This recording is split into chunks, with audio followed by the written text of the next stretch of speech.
Are you ready? Can crush us. It don't really get no better than this the podcast that you're looking for if you're really heavy into wrestling. Hosted by the Mark. Energy that's so amazing. Gotta keep it entertaining. Rep the Can Crusher Nation. Yeah, you know what's going down in the ring. Lights out when you hit a ding ding. Knock 'em out like boom bada bing. Hold it down, you can crown me the king. Gotta shout out to the Miz and Duke the Dumpster. We choke slamming everybody. Power driving, hit 'em with a face buster. Yeah, this the show you need and it ain't no need for waiting. Mark, hold it down for the Can Crusher Nation. All about wrestling and keep it entertaining. Can Crushers Wrestling Podcast. Time to break 'em, let's go. Yeah. Can Crushers. Yeah. Can Crushers, let's go. I am the Rebel Rocker, Ruby Devlin, and I love Can Crushers. Never give up on your dreams. Love you. Mwah.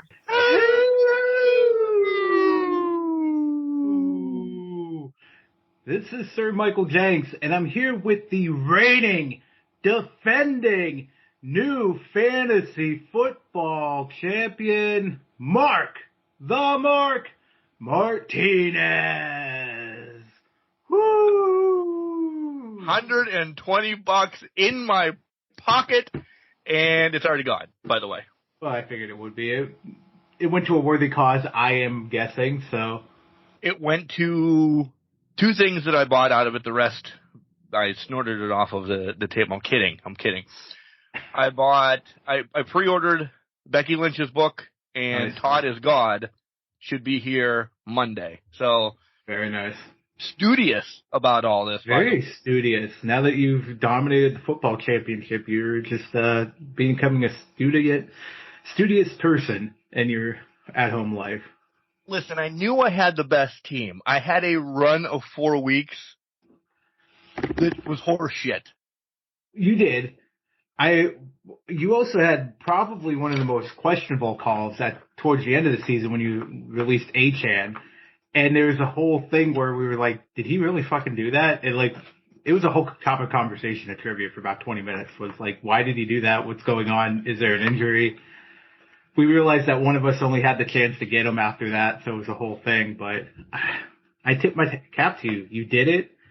You made it through. Hey, props to you. My team got injured at the end, and it just couldn't get across the finish line, but that's okay. I was happy to see it. I was happy to see you win it. This was year 2 for you in the league, so now you're the defending champion. Paw Patrols are ready to go. Paw Patrols are ready to go. They've dominated and they've made it through. So, kudos. I would like to say I'm already guaranteeing a repeat next year, but hey, with the talk of punters entering the mix, who knows if you will get that repeat next year. I'm taking Pat McAfee. I will tell you right now, I could not name a single punter if you ask me right now which one is. I think Brett Kern is one, but I don't know. I know the Steelers, Harvin III. I think it's Perry Harvin III. Maybe, yeah. So. I don't even know the Buccaneers one, to be honest, and I'm a diehard Bucs fan, but. Are we getting yards per punt? I gotta see how. You want a horseshit team.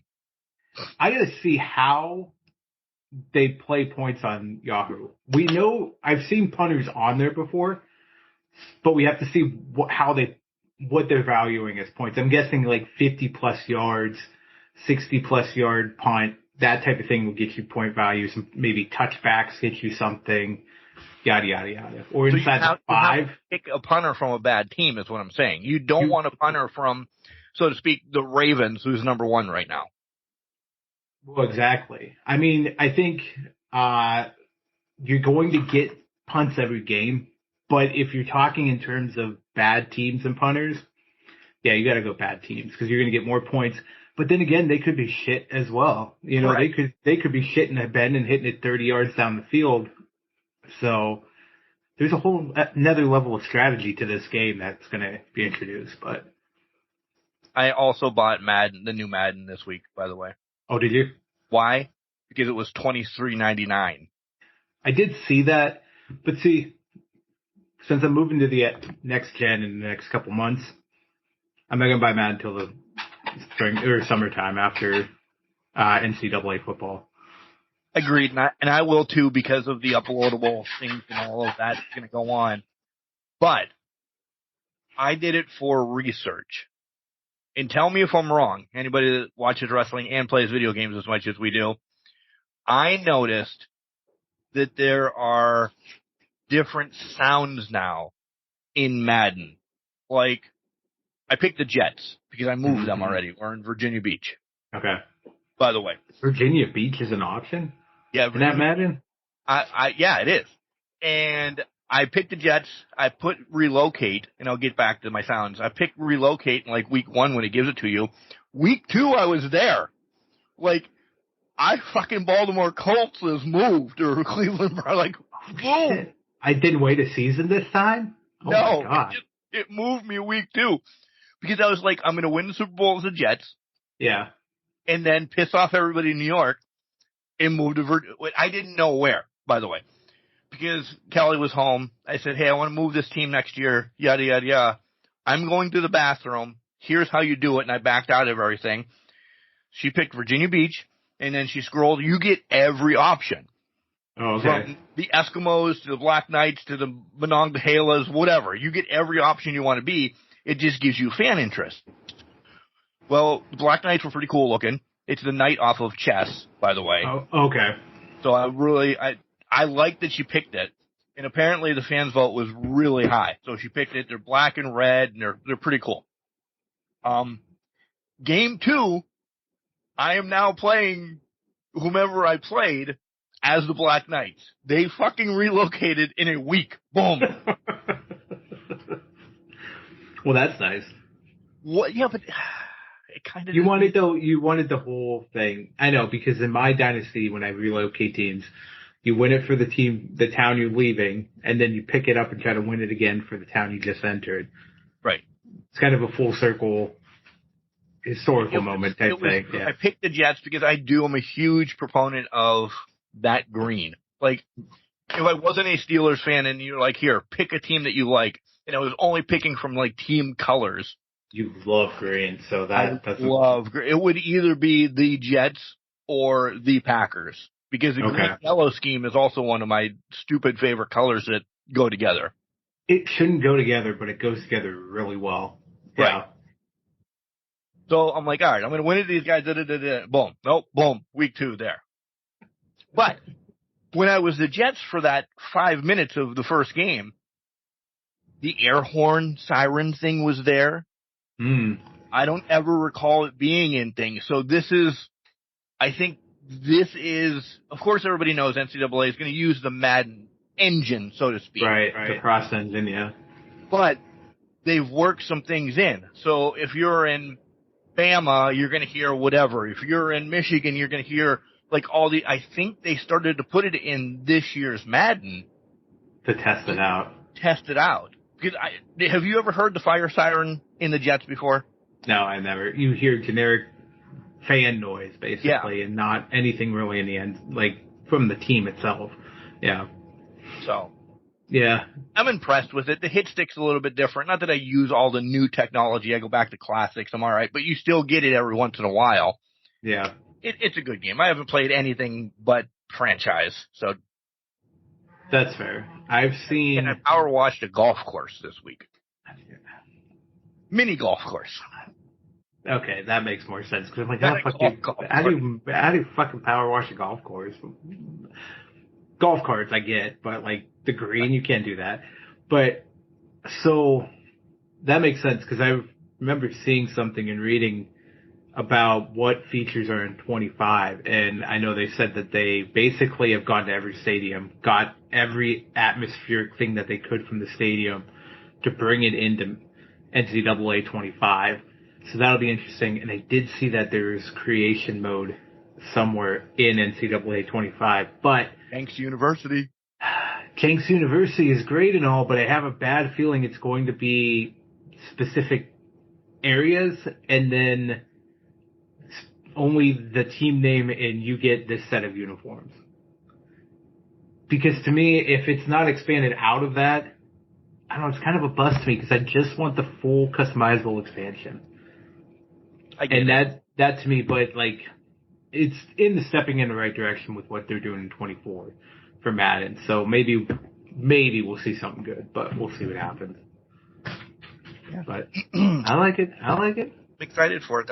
Listen, if Martinez University is in Toronto, maybe, or Iowa, or Idaho, I'll make it wherever. I don't care.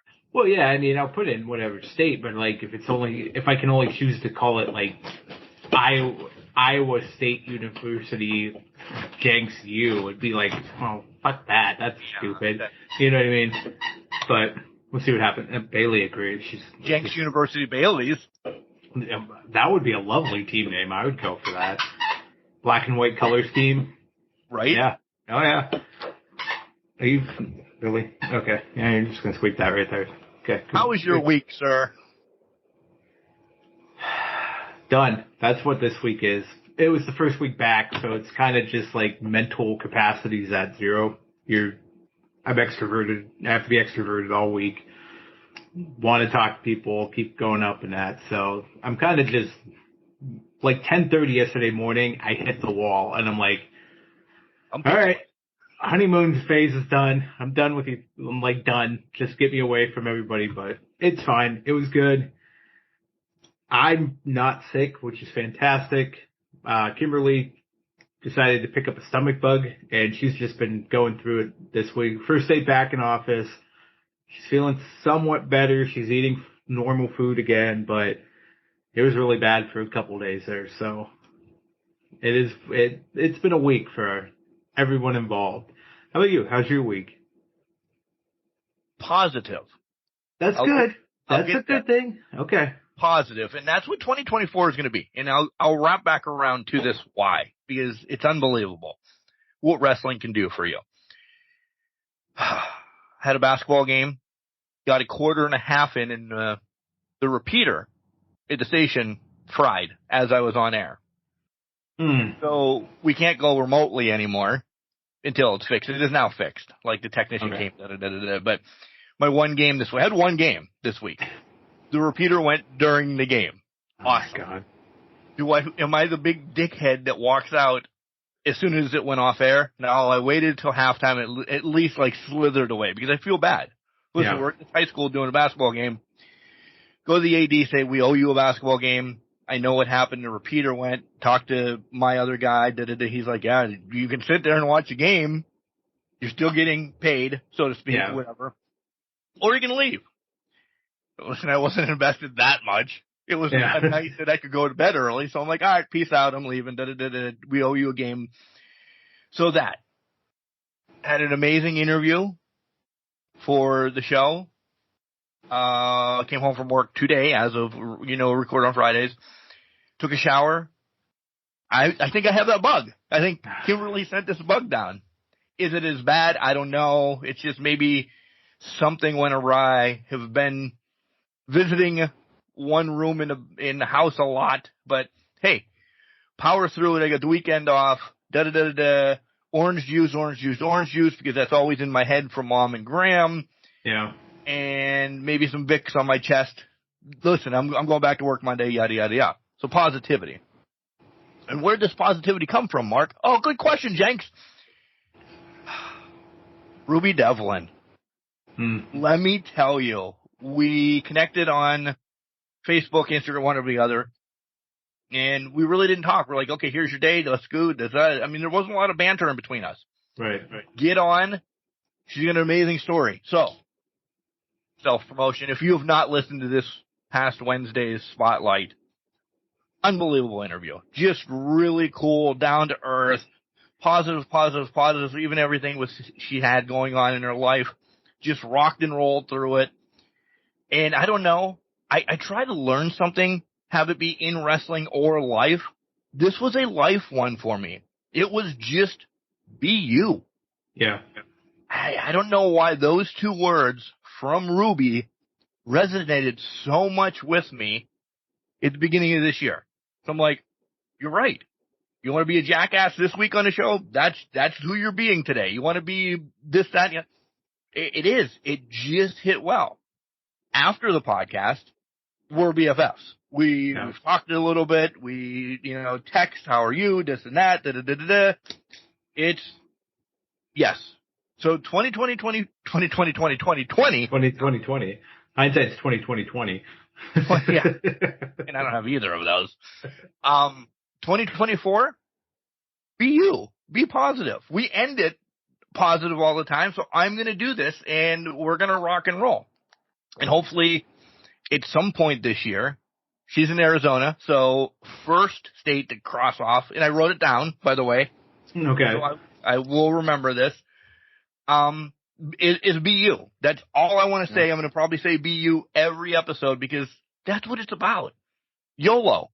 I hate that saying, but right. But that's honestly the best way to think about it. I mean, just be who you are and embrace who you want to be and what you want to do in life. I get on here and I say, this has been just a week from hell or some shit like that. But I wake up every morning like, all right, how are we doing this today? What's the game plan? What are we going to do? Da-da-da-da-da. I will walk through with a smile on my face, even if the building's burning down. Like, it's just like, life kind of sucks sometimes and you just move on. You have to power through. And it can be stressful, but it's that temporary lapse that it's just stressful and it'll get you down and it'll bog you and it'll mess with your mind. Get out on the other side. You may smell a little bit like shit, but you'll be roses afterwards. So you keep trucking along and being who you are and be true to yourself. I mean, it's a powerful message and it's absolutely facts. When do I don't know when you reached this, but I've reached a point in my life where it's, fuck it, if you don't like me for who I am, I care two shits. I mean, I will do what I need to do. If we work together, we'll be respectful and all that, but I don't need to socialize with you outside of that. But at the same time, it's like, stay in your corner if you don't like me for what I'm doing or who I am or how I'm being.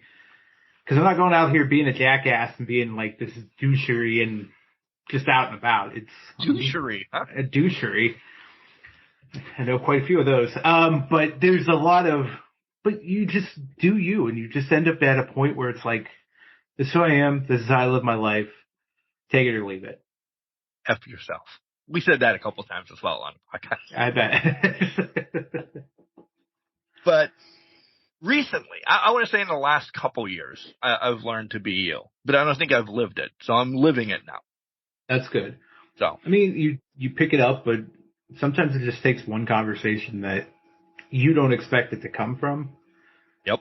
To be what actually triggers you to say, okay, it's time to make that change. It really is. Other than that, that's all I got for the week. See you later. Thanks for listening. No. Woo. I gotta ask, is this the Tigers hat you got on right now, or what is this? It is the Connecticut Tigers, the single A. Oh, the single A team. Okay, I knew it looked. I'm like, that's not the D. That's not the Detroit D. But okay. No, it's signed by the kid from like 7 miles away. Oh, okay. Cole Peterson. Hey, Cole. He's not a wrestling fan, but Cole Peterson that from Johnsonburg went to St. Bonaventure, was in the minor league system for a while, made AAA, could have probably had a cup of coffee in the majors, but yeah. Nice. Yeah. Very nice. So I already have the start. I'm ahead of the game of Crushes 2024. Just to let you know. And it's going to be hard pressed to get, and I'm not going to release it, but it did come from this past weekend. Worst match of the year. Not releasing it, but there's a worst match of the year already candidate for me. I don't know if it was the same one, but there was just one where when we talk about World's End, they'll catch on. They'll catch on real quick, but yeah, there's some that was just like, I will say, and I'll spoil this Crushy for you guys this year. This ain't making best pay-per-view of the year, that's for sure, but we'll get there when we get there. Yeah. All right, so let's do some of our kind of hot topics and news of the week as we move forward. Then we're going to do World's End in segment 2, and then essentially Raw and Dynamite, because those were it. That's all we had. Yeah, that's really all we had. You guys caught on last week that we recorded really early Friday morning. As soon as I got done stopping and heading to the basketball tournament, we had another death in professional wrestling. And this one, again, they all hit. We had the passing of Killer Khan. So much. To me, he wasn't a major player ever, but he was always an integral figure in somebody's feud. Yeah. I know we had huge feuds with Andre, the whole stretchers and this and that and everything. Breaking his ankle and all of that stuff, yeah. But after that, he was just a subplot, to me, a subplot and everything. But you had to get through Killer Khan to get to the next person. And he was always that bouncer, I guess you want to say, to get to the heavy of whatever you're trying to accomplish. So he wasn't supposed to be technical because he was like a fighter, but he was very technical in the ring. Like, again, too soon. I will say too soon to every wrestler because they should never pass because, listen, we're a wrestling podcast and we love them. Yeah. But, man, for me, here's the Killer Khan. Yeah, it was very unfortunate to see him passing in that. And the way he died, too, it was just not one you expect because it just comes out of nowhere. Literally, nobody can predict where it comes from or how it comes about. But man, now I didn't get to see obviously Killer Khan in his prime or anything like that, but it's like you hear about the Andre feuds. You hear about him dabbling with Bob Backlund a little bit, Pedro, and then he does other things in that. It's still a loss because he's still a note in history for what WWF, WWE would become. Whether you agree or not, really when he fought Andre, that was a significant feud in Andre's career. There's been multiple, obviously Hogan's the main one, and then you got him with the Heenan family running, but it's really been Andre versus Khan was one of those things where you hear about Andre breaking his ankle, you know who it's against, and then that stretcher match itself was just unbelievable. Bonkers. It was unbelievable. So, to Killer Khan, I'll raise my glass to him, but it's one of those things where it sucks. It sucks every time hearing one of these legendary figures pass. And he was legendary. Whether, to Mark's point, he might have been a bouncer type role with what he did in professional wrestling, but he was polished in the ring. And he made it look good every single time he went out.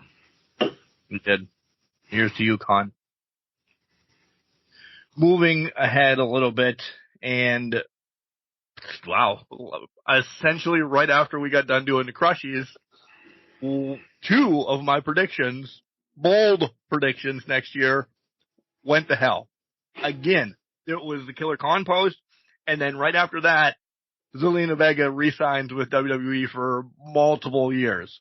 And in one of mine is apparently dead in the water over this past week and has solidified today with Monet basically, she's going to AEW. She's not coming back to WWE. She's in AEW now. They're expected any time. So we're knocking these off. Yeah, we're going to have a bad prediction. We're already 3 down and 7 to go. They're dropping like flies, folks.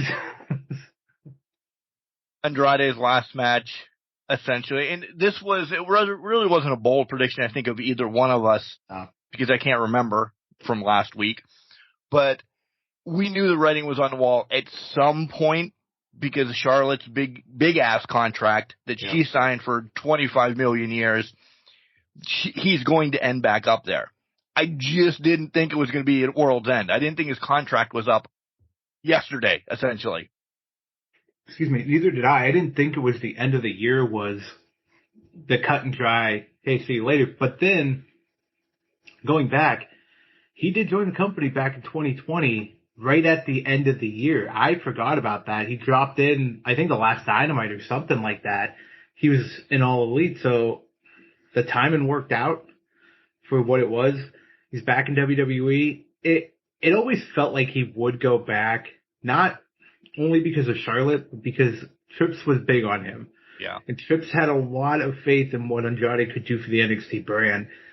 It didn't translate to the main roster like Vince, because of Vince, but it's now in a position where he thinks he's going to be a big time player, and rightfully so. There's a lot of opportunity in WWE, and they're going to find something to do with Zelina now, and that might be why she's re-signed with WWE. There's a prominent position for her waiting with him coming back. Yeah. And I could see him sniffing Seth or whoever on that Raw brand. I wouldn't be surprised if they pull the trigger and give him a run with it, to be honest. I mean, he finished strong in AEW. They gave him the opportunity to finish strong. He put over Miro to let him, as the way to leave the company, but he's as strong as ever, and he can walk right in and be in that upper card main event level place. Yeah, I agree. So it seems like Trinity is heading back to WWE along with somebody that is, hers is suspect, but the other one heading over, which is blatantly said, Camille. Yeah. Well, I think Camille will do wonders there. I think Camille would have been amazing even in AEW as well.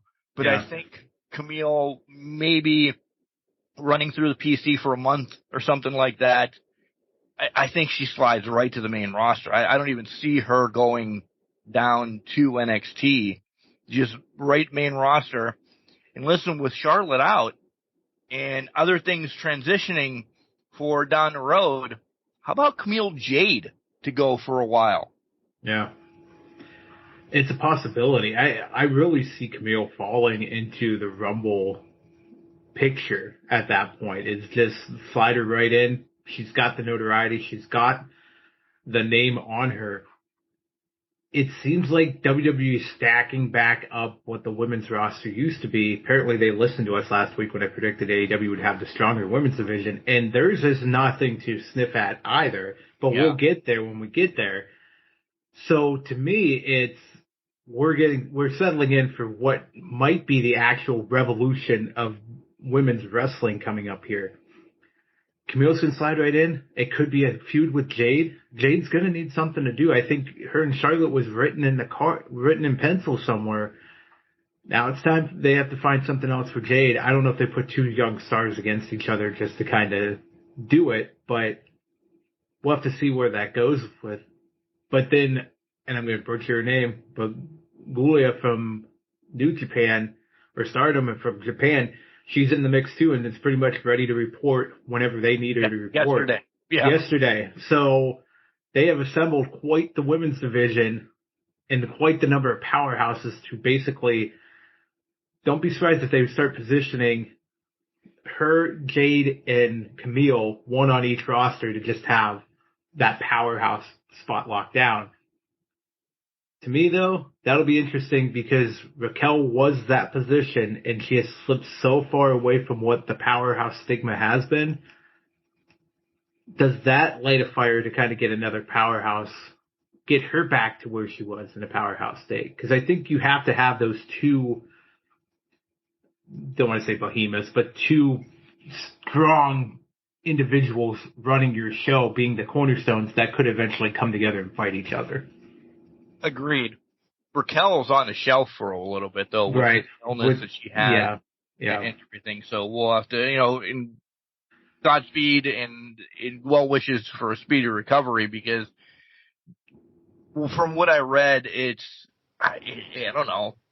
I don't even want to speculate, but me in my head, it's just a very uncomfortable feeling, and you just don't have everything right in your body, and there's this illness all around it, and I'm like, man, so, yeah.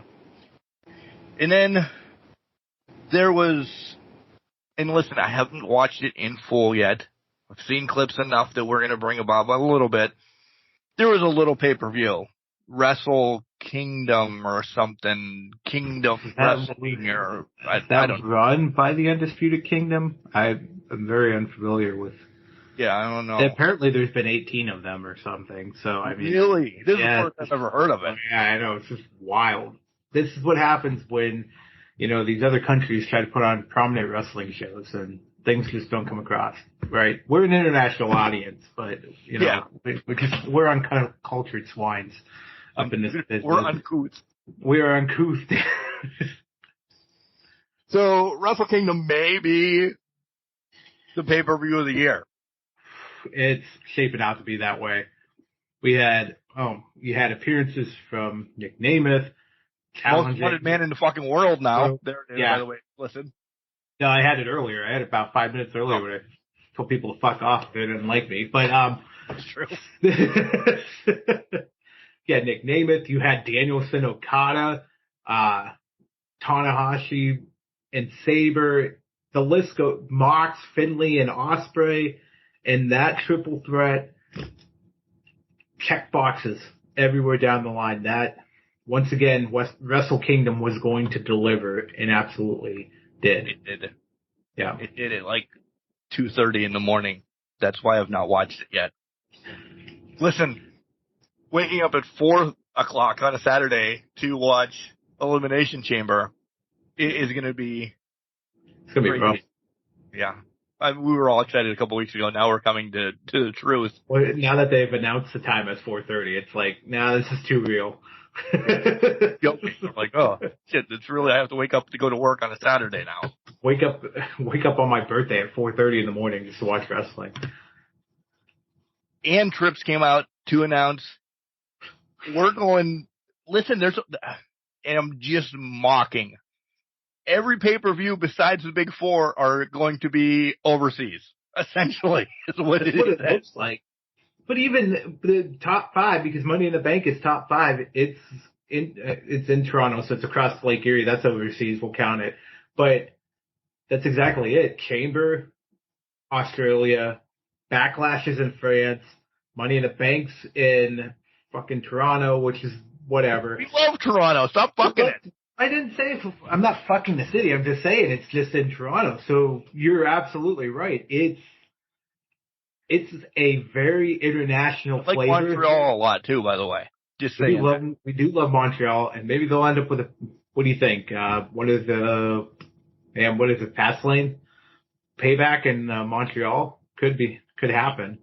I can't, and this is no knock, I can't imagine WWE sends 2 pay-per-views to Canada. And I don't mean that mean or anything, but they kind of spread them. I could see that, but I could also see them doing Vancouver. They haven't done Vancouver often, but to me, Vancouver, British Columbia, you're getting the East and West Coast, or even they haven't gone to Edmonton in a long time, but maybe Edmonton would be a place that they could go and do a show and maybe have a pay-per-view. And I mean, imagine getting another one again. It has to, wouldn't it? I would have thought they would have went back with Backlash. Yeah. But to that point, maybe they're trying to mix it up and give it different flavors for different countries to get that. Like United Kingdom might get one every year because it's such a integral fan base. They have a lot of ties, a lot of connections and whatnot. But when you start getting into like Puerto Rico, yes, there's ties to it, but that's really a one-off specialty type scenario. Does the fever pitch follow it after that? Or is it just like, okay, if we had the excitement, Bad Bunny was here, now we're kind of like, okay, we're getting it back, but no Bad Bunny. Right. So do we really care? Bad Bunny just has a match every year there. I mean, they can make it work as long as they make it work with the schedule. Put Bad Bunny in there. But yeah, when you're dating the Kardashians, I think that plugs up your schedule a little bit. A little tiny bit. But I mean, I don't know. I would imagine Travis Kelce and Taylor Swift are going to get their own pay-per-view too, pretty soon. On pay-per-view TV show, they're going to take after Montez and Bianca with their new TV show. It's just going to be, you got to follow what wrestling does. That's the trendsetter, guys. The it really is. Professional wrestling. I mean, Seth is a fashion plate for all of the industries outside of professional wrestling. So, By the way, I know for the first couple weeks, I knew I wasn't going to be able to go see the Iron Claw anyway, just to get schedule. So I actually browsed local theaters within, 50 miles, so to speak. Nobody around here is carrying it. really? It is pissed. I'm pissed. So I'm like, this would have been the weekend that I could have done it. Could just go sit in the theater by myself and watch it. I was invited to go to Pittsburgh. The English professor, said, hey, I'll go see it for a third time. Yada, yada, yada. But I'm like, I don't want to drive to Pittsburgh just to watch a movie and drive home because not that I have stuff to do. It's kind of, you feel like it's like a kind of a waste, kind of not. You're not. Right. You know what I mean? Yeah. Because then I'd want to go have beers and I'm spending the night and yada, yada.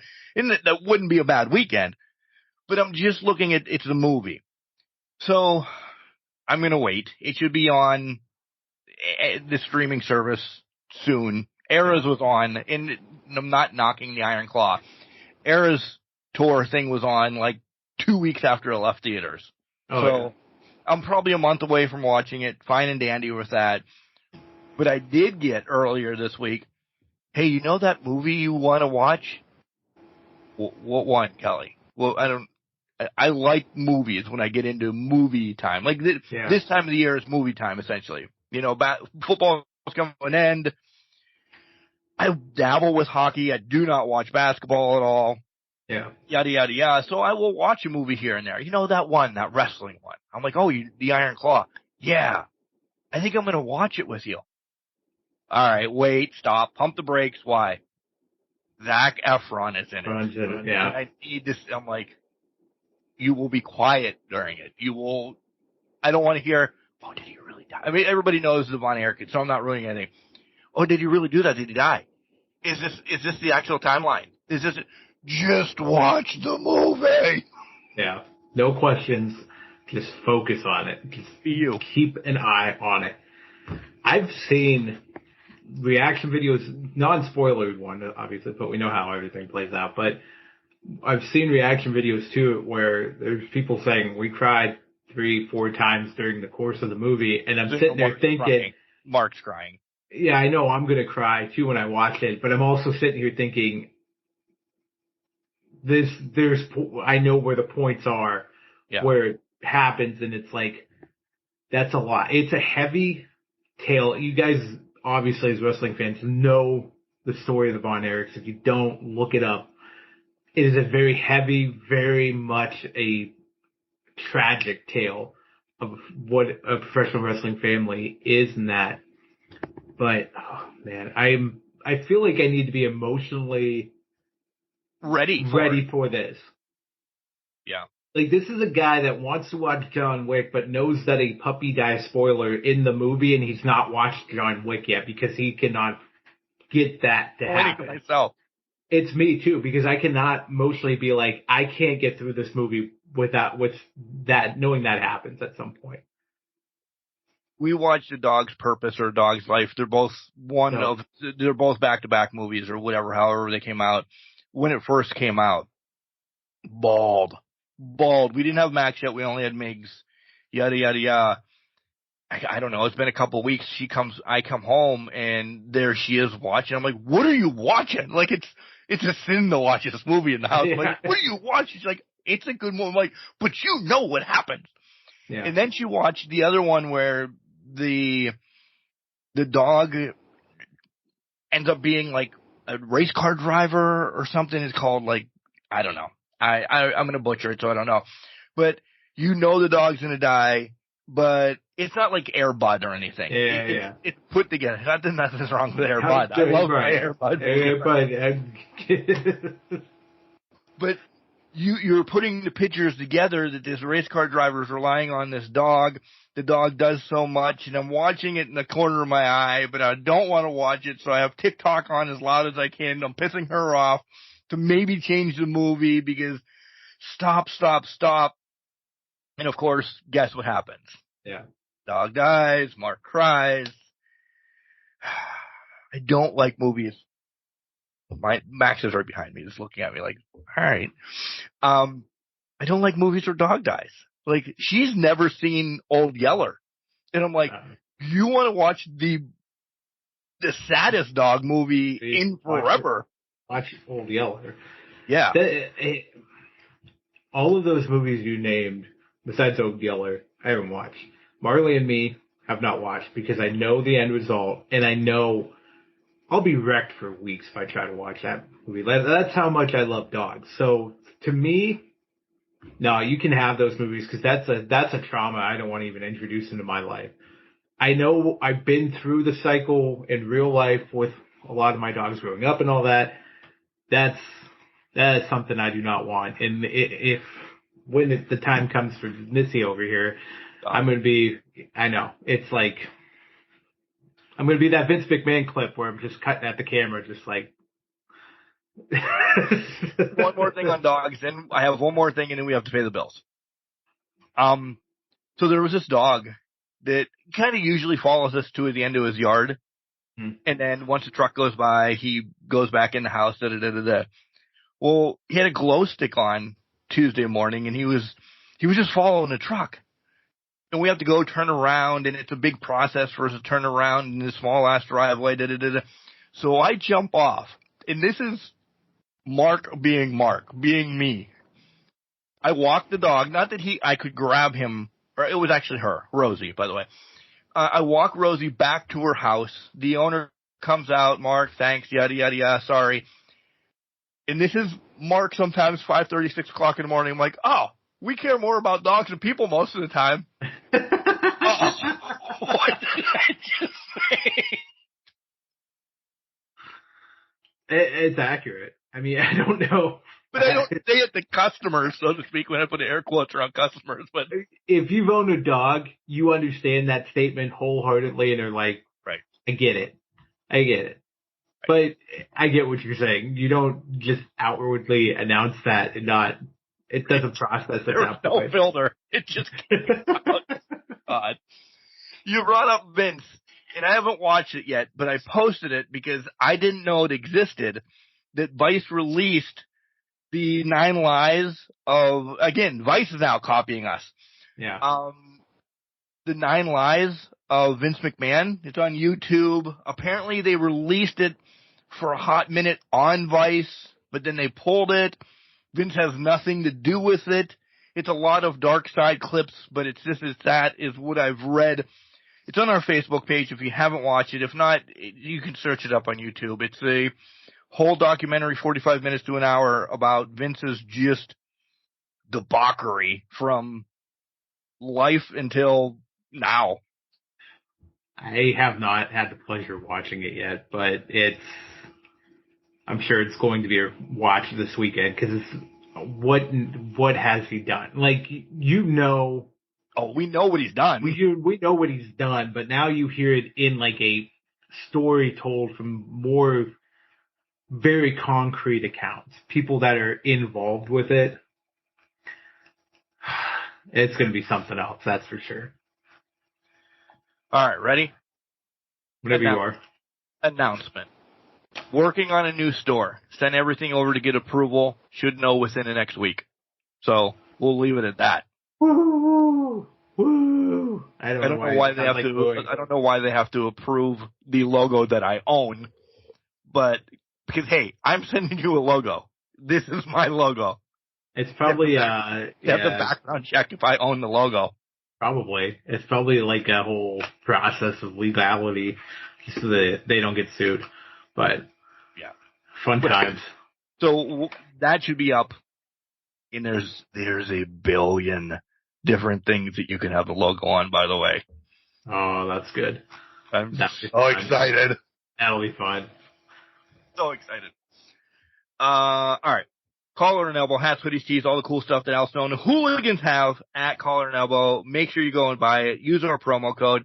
It's Can Crushers, all one word, capital C in Can, capital C in Crushers. You'll save 10%. Don't forget, tonight, by the way, is the OVW Nightmare Rumble. Head to their website. I think it's $20 for the pay-per-view. That's probably what I'm going to be watching tonight from the Davis Arena.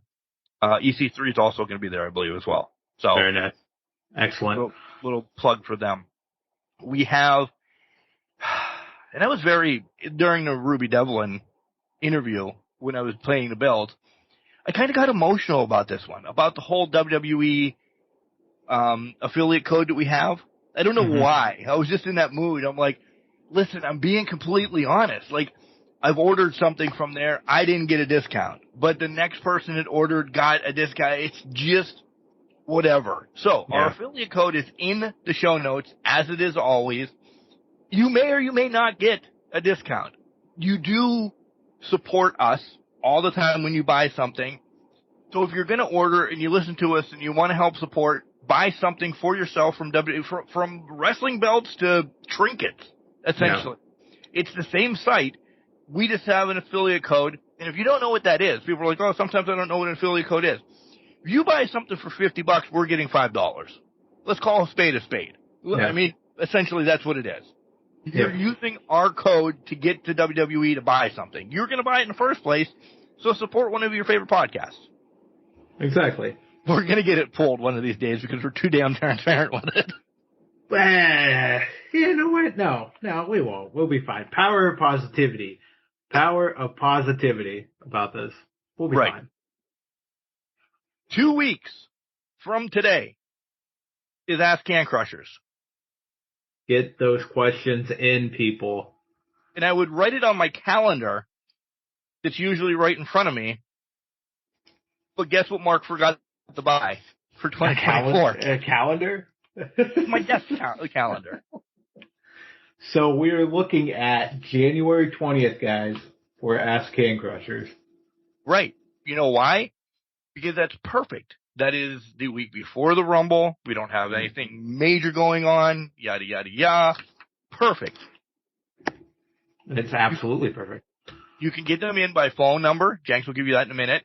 cancrusher69@gmail.com. Or any of our socials. You can DM us, which is Facebook, X, Threads, or Instagram.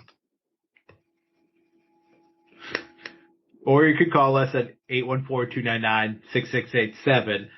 3-minute voicemail. Give us the question. Don't go crazy with it. If you got to ask 14 questions and use 14 different calls, that's a little crazy. So just 3 minutes in length. Just make it happen, Captain. Any era, today, yesteryear, future, we'll answer it to the best of our knowledge, or we'll bullshit something. Yeah, we'll figure it out. We can figure that out. We pull shit out of our ass all the time.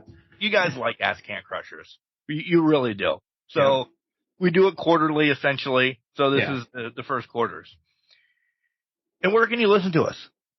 Oh, you can listen to us on a lot of platforms. Spotify, Google.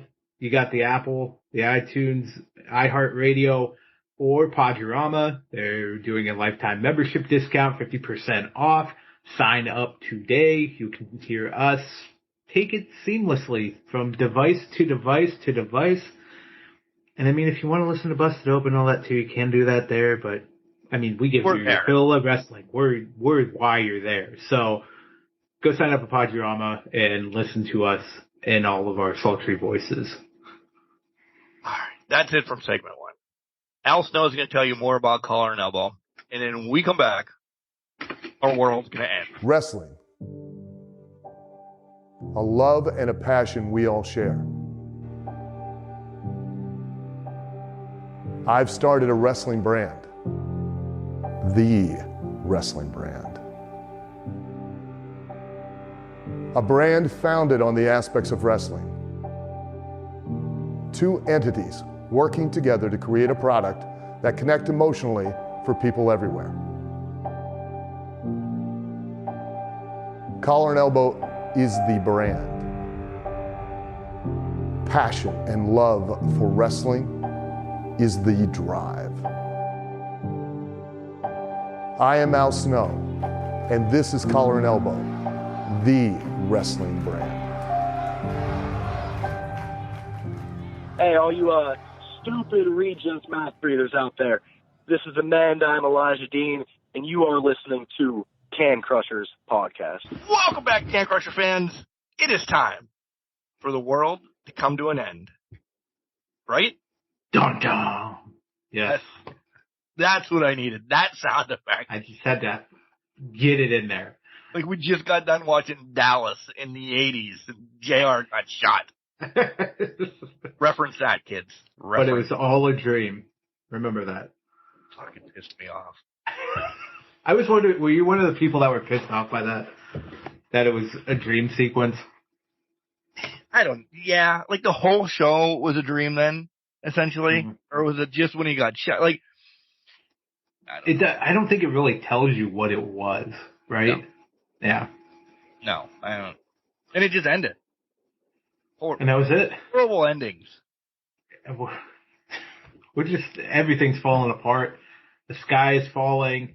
And it quite literally did for our former AEW World Champion, but we'll get there when we get there. So, I know you didn't watch live. Spoiler for everybody. I did. I was excited to watch it. Did you get 0 Hour then?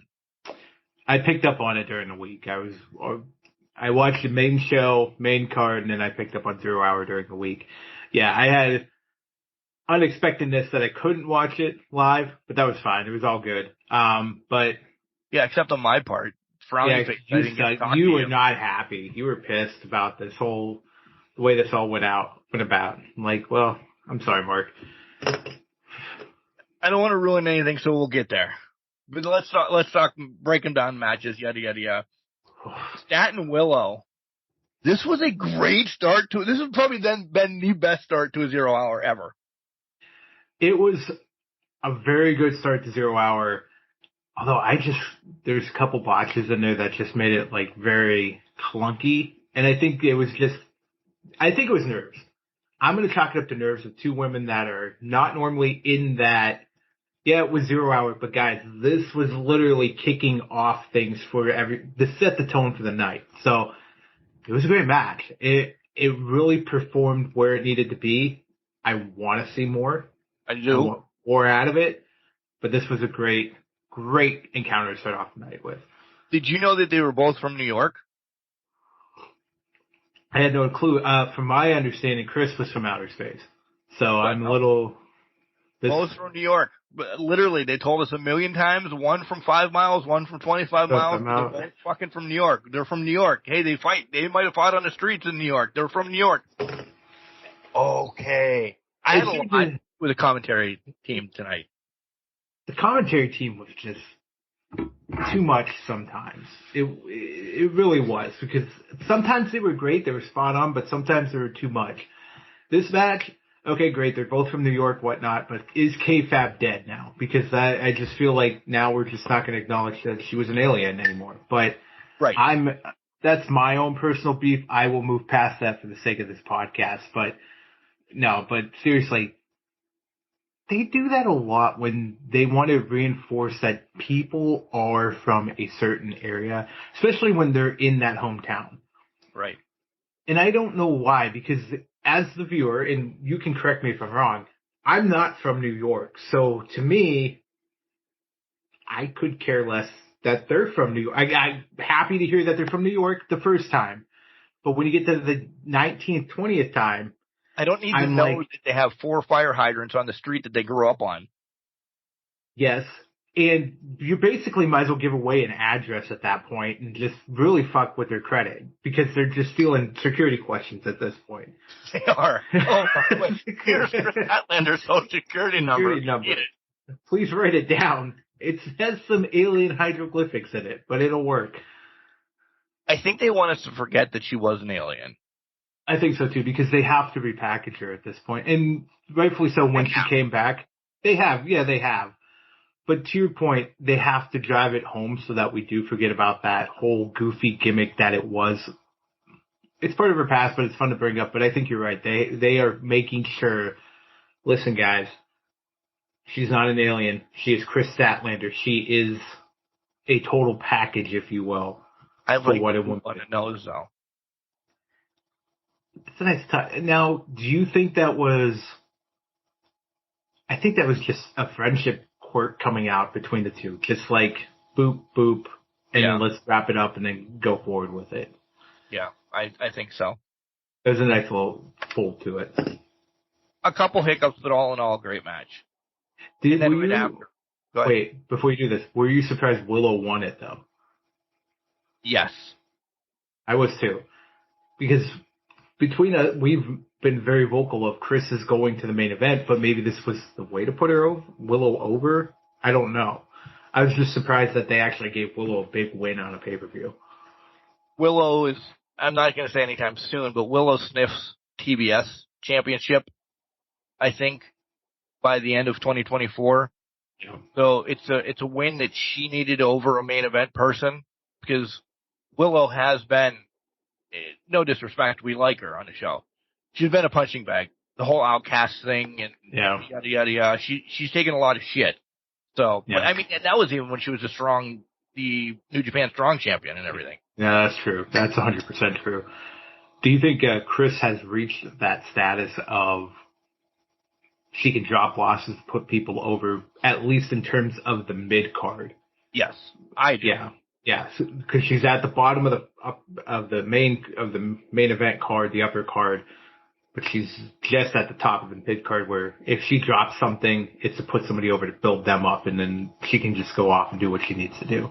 Yeah, if she loses, maybe if she gets in a feud with, say, Thunder, and it's win for 3 or 4 matches or whatever, that'll be okay. But if it's Chris Statlander against, I don't know, Britt when she returns or whatever, and Statlander takes like 4 losses in a row with nothing, she's back to mid-level. Yeah, agreed. So, we talked about women returning. I love Serena Deeb's coming back. I do too. It's been over a year, hasn't it? Or just about a year? Yeah. So everybody's coming back now. So Serena, Thunder Rosa a couple weeks ago. This women's division's we get sniffings of Britt because Britt's now in socials again a lot. Oh, a ton. Women's division's coming back together. So more to come on that. Yeah. Oh, 100% more to come on that. We get this battle royal. Well, first of all, Archer came out, and I'm like, woo! That's the big man that they're going to have to get rid of. Everybody's going to team up on him.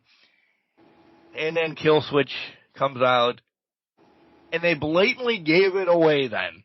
Yeah. Blatantly gave it away that one of these two, if not both, are going to be the last guys in the ring. Because there's a million tables and chairs and everything on them, and all the littles, and they're all bigger than me, but all the littles are putting on a good battle royal until 5-10 minutes left. And here come the bigs. Cleaning house. Yeah.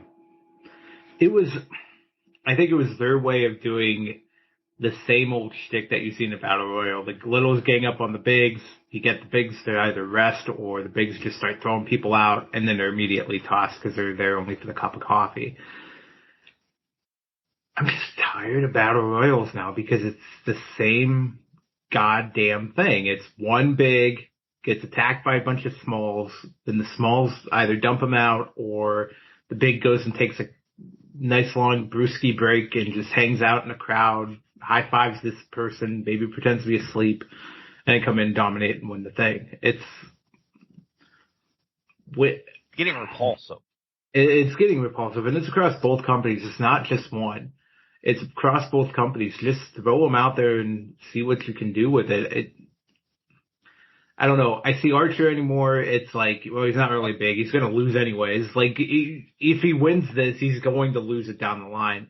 And to me, as soon as Killswitch came out, I'm like, oh, they're going to fuck around. They're going to play fuckaroo. Yeah. I didn't know how they were going to play fuckaroo, but I'm like, they're fucking around with this thing somehow, some way. So, yeah. If you listen to our predictions last week on this, and you guys know we had Copeland winning, I thought, well, there's history between Killswitch and Copeland. So there's his first defense. More on that later. That's going to be a shirt that we get. More on that later. Just words. More on that later. With the logo on the back, maybe. I don't know. I like that. Yeah, I do too. Write that down. All right. I'm going to read this verbatim. Yuta makes fun of Hook in New York before the match. I like Wheeler as a dirtball. I get he's a great wrestler. I just don't need him around the pure title anymore. Like, the pure title isn't doing anything for him. Yeah, he does wrestle pure when he has to, but he's a better dirtball. He's with the fucking BCC. Like, he needs to be that dastardly. I understand there could be a technical guy in a group, yada, yada, yada. The whole group, sans Moxley, is a technical group, essentially. And he can be technical when he wants to be. But let him be more of a dirtball. I loved him being a dickbag in this match. Yeah. Because the title's not doing anything. Listen, and I'm probably going to get hate. I don't even care if they get rid of the pure title anymore. There's not enough people out there that keep this pure title. I mean, these are immensely long, and we bitch about short title reigns, I understand. But they're long title reigns. They just fight the same people. And it's just, okay, how many pure matches can you have between Yuta and Garcia, Yuta and yada, yada, Yuta? They just get a little rough. Yeah. Yeah, I didn't like this match in general. Well, but Hook wins. To me, this match, well, it's a Hook win match. I mean, there's nothing. The only thing that was memorable about when Jack Perry beat Hook was that he beat Hook. Like, nobody thought he was going to beat Hook, but he beat Hook anyways. That's what made that one memorable. For this one, I would agree with you, but I think what they're trying to do with the pure title right now is to put some sleaze on it by having him win dirty matches. Because that's how he won the title, was, I think it was low blow, is the sleazy way to win the title. Behind the ref. It was behind the ref and all that. So, but to your point, when do you get the new blood in there? When do you build out the pure title? To me, you have to have 10 to 15 guys that could viably go after it. But the problem is the guys that could viably fight for this and make it work are a couple of your main event stars like Danielson, like Claudio could probably do it. You know, they're main event level guys that can make this effort. When you only leave it relegated to the mid to bottom card, it's kind of like, well, there's Yuta. Shibata was in there. He was doing his thing, and now he's done with it. So it's Yuta or bust, it seems like. Like, if we could take it off Yuta, we have to give it to somebody. Somebody will take it, and then we have to give it back to Yuta to get it transferred through. It's literally just a prop at this point. It really is. Like, if you say, oh, we'll give it to Garcia because he's doing great things, I would hate for Garcia to have this again right now. I think they have to put prestige back on it. And it's probably because of where we just came out of. But can we do a pure tournament? Is there 8 guys that can just go into a tournament? I'm just saying, I'm not talking like the round robin one.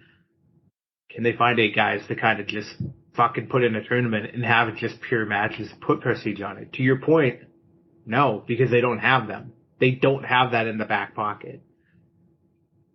No. Yeah. We digress. Always digress.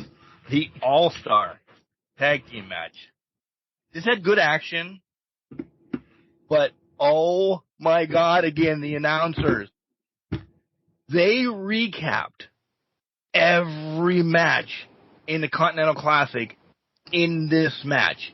Mm-hmm. If I fought you, if I fought the next door neighbor, they told us everything about this. Okay, we get it. We all, wrestling in general, loved the Classic. Yeah. We got the fucking main event, not the main event, but the finals of it coming up shortly. Yeah. A couple hours later, but briefly go over it then. Them talking took away from this match. But it was also, and I'm going to be a dick, it was a very much spot fest, so everybody could do their things and be showcased. Yeah, everybody could do their things except for Jay White and Danielson facing off against each other. Right. Which is making me very excited that's going to be coming up hopefully sooner rather than later. Because why would you not have them touch during that whole thing? But that's a different story for a different time. I digress. I agree. I also think you knew, and I'm going to bring in the Eddie match later, you knew Eddie was going to win the tournament because they kept focusing on Eddie's Triple Crown, which I get. That was a big catalyst for the tournament. But that Continental Finals package should have been revolved around, this is how Mox got here. This is how Eddie got here. Oh, Eddie is an underdog, and he did fall behind, but he made it up. They didn't do that. That was a very heavy Eddie package. Right. To me, instead of the announcers chirping in my ear about it, make this the second match, put a video package in front of it and say, okay, this is how these 8 guys did. They fought da-da-da-da-da. Things didn't work out for them. They just fell short of the finals, or they made it to the finals and didn't get in the terms of Jay White. But it was a lot of just blah, blah, blah, blah, blah, blah, blah. But honestly, at the end of the night, at the end of the match, this was about Garcia breaking through. It really was. This was Garcia's time to shine. And even though he only picked up what I think just 3 points in the tournament, I think it ended up being. Right. He shined in this match, and he really was the whole part of it. It's what made Garcia stand out. I was trying to figure out, okay, why are we doing the 8-man tag besides just getting people on pay-per-view, like Jay White, like Danielson, like Claudio. Lethal. Yeah. Lethal in that. But it was really to say, okay, these were the 8 guys, but Garcia is your breakout stand-up star. So now I'm really thinking Garcia's in for a big year now. That could be a bold prediction, but... Which, I don't know why we haven't done in the last couple of years. We've always had overrated, underrated. We really haven't had a breakout award. So we have not. During this match is when I added it to next year. That's fair. Because if we're making a bold prediction, it's going to be Danny Boy. We're 12 months away from the 2024 Crutchies. Yeah. As of right now, my thought is this is going to be his year, just like Heel. Yeah, agreed. Like last year, it was Swerve. Swerve was 100% your breakout star. This year, Danny Boy is about to get built up to be this very, I dare say, another bold prediction, he might be the one to retire Danielson because of the seeds that have already been planted. Yep. In this match. They're not shaking hands. They're just making eye contact. It's very bold, very in-your-face tension that you could cut with a literal knife. So the plot thickens and the seeds are planted for this. Yeah. Wembley, huh? Yeah, Wembley. We get to the main card then, and it's Andrade and Miro. I like this. I did, because one, after sitting down, I didn't rewatch any of the pay-per-view, but I just did it live. I liked the seeds that they were planting through this match. Mm-hmm. I didn't think CJ was instantly going with Miro after Friday night when we were recording, Friday morning when we were recording, I didn't think, we both thought maybe Andrade switches over. We didn't know this was going to be his last match. We didn't know yada, yada, yada. Possible tag team. It's not match of the year or anything like that, but just that story and the true sportsmanship, the man that he is, Andrade let all this happen just to make Miro the bigger fucking guy that he is, that we've been waiting for. I think this is going to be, can Miro be a breakout star? And I hate to use it back to back, but these were my thoughts. Could he have a breakout year because of where he's being pushed to now? I think he very well could have a breakout year. I mean, he's never really hit that level of, through Rusev Day maybe, but like he hasn't hit that level of popularity or being in that big situational moment. Like he peaked with Cena and then he just floundered. Yeah. And now he's back. It could very well be the breakout year.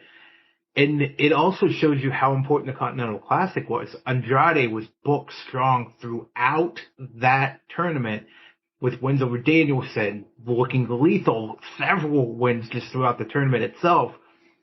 To have Miro come in and beat him, even with CJ's help, it was still a monumental upset, if you will, because Miro had not really been shown in that light. He's been shown as him and Hobbs, big meaty men slapping meat, and they had a great match, but that wasn't things that are just captured for it. He's just not thought of in that light, but now you have to sit back and say, we beat Andrade, so could he beat Danielson? Could he beat Brody King? Could he beat Claudio? The connections are all here.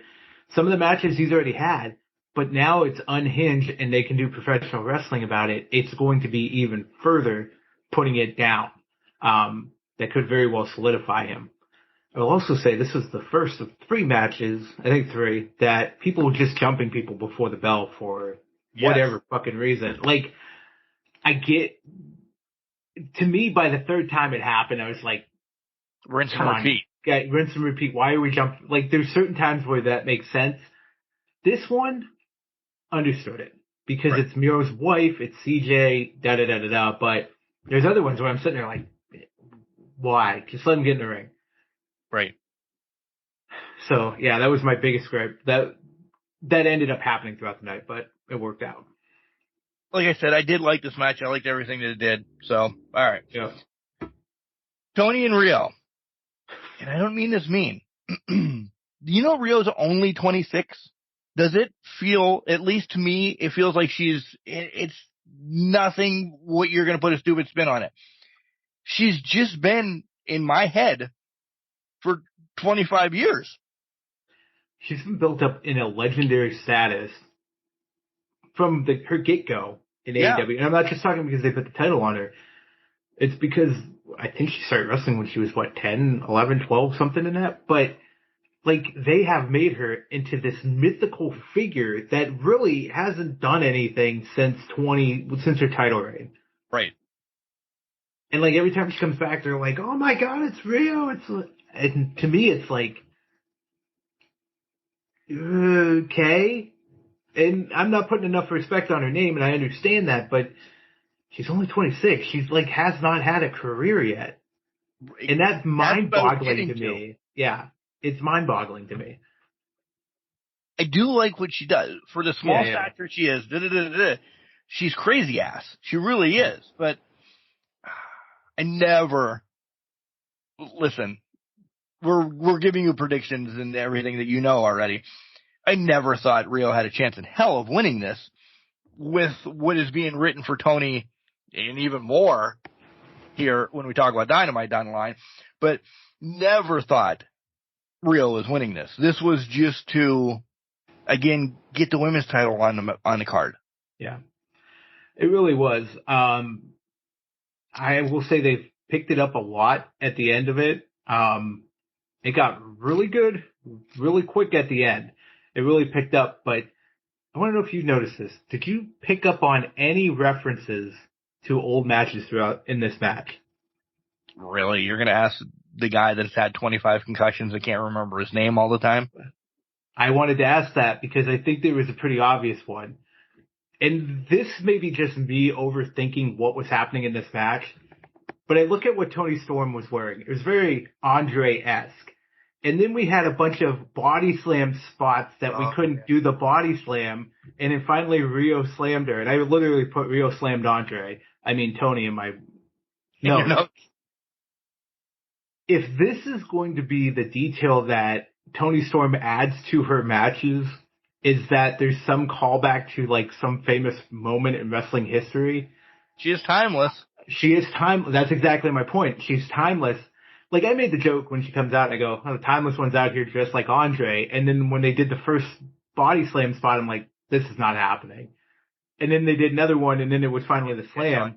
Damn it. I caught it as soon as it happened, and I'm like, oh, this is brilliant. If the timeless one in our pay-per-views are just going to do iconic moments in wrestling history, I'm just excited. I need more. I'm excited to see what's going to be next coming out of it. So that's something to keep an eye on. I'm not going to say it's going to happen on Dynamite, but I think it's going to start happening on the pay-per-views more and more. Oh, I need more Tony then. This sounds horrible. Mariah comes out, throws the rose petals all over her. That was cute. It's I was wondering what was in that pail, and then fucking rose petals. Are you serious right now? Did you think it was slop? I didn't know what it was. I didn't know if it was Godwin confetti. I thought maybe the slop bucket from the Godwins, but I didn't know if it was confetti or maybe they had a bottle of champagne hidden in there that they were going to start squirting around. But when she just threw the rose petals, I'm like, for God's sakes, this is just out of control.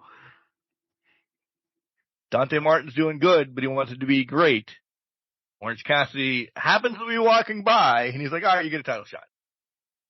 Listen, I'm going down the orange path again. Every challenge can't just because he's walking by. Yeah. He's fighting champion. Does he need to be walking by? I know he's a fighting champion. I'm not despairing him for that. I get that.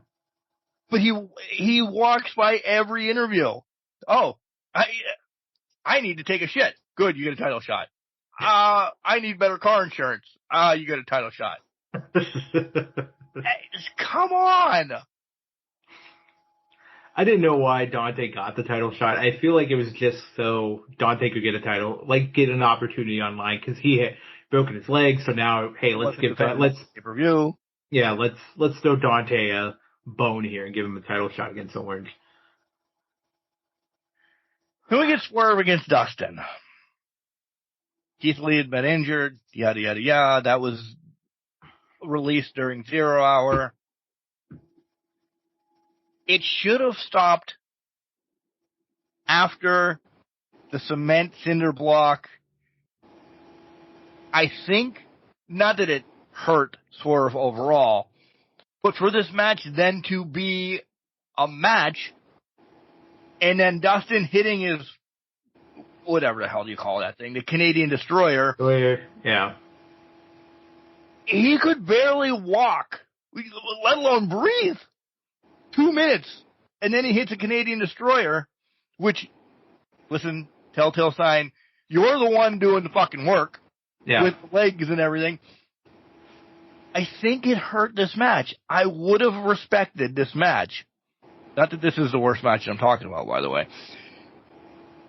It would have done more if Swerve just beat him to a pulp, let him continue and beat him for the 3 more minutes. I'm okay with that.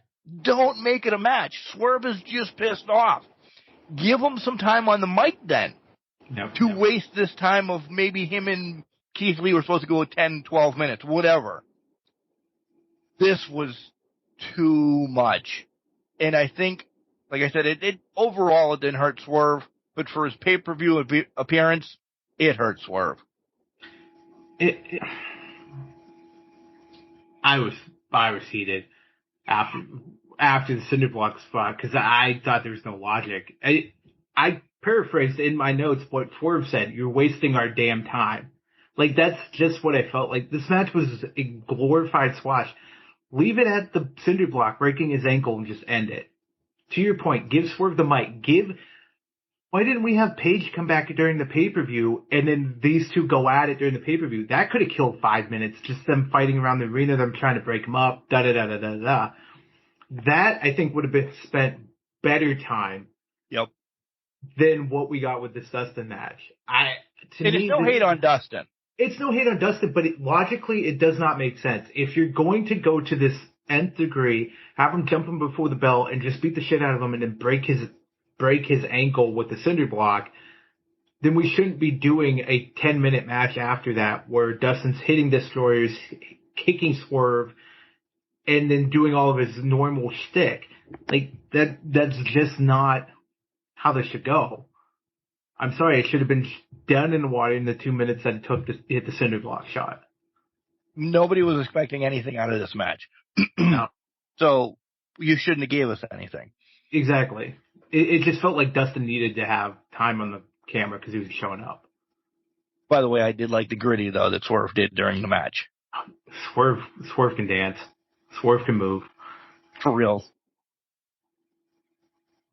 Then we get to the 8-man clusterfuck.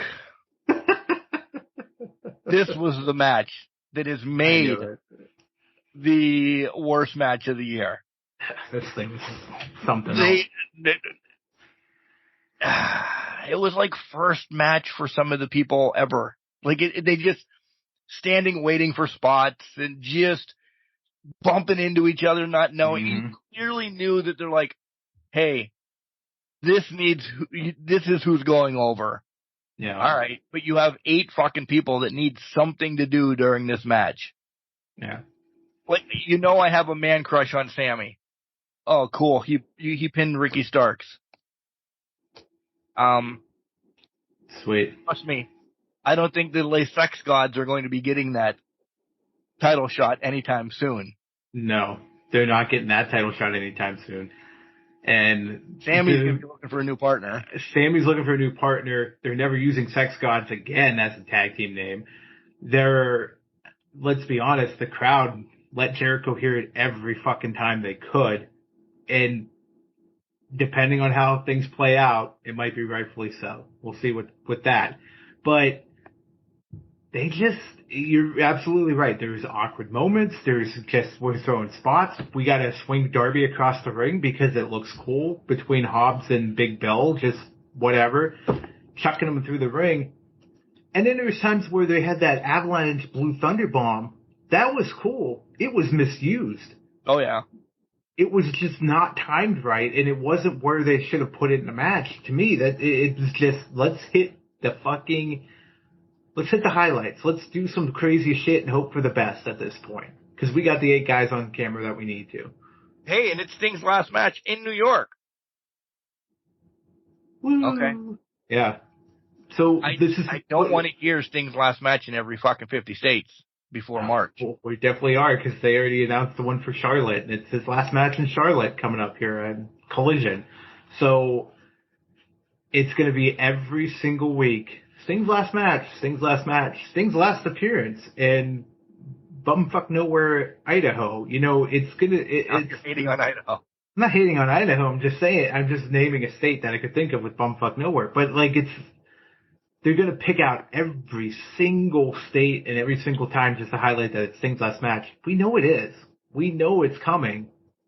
We're ready told for about it. We're ready. We're getting there. We know it's coming. It was the same thing with Flair in 2008.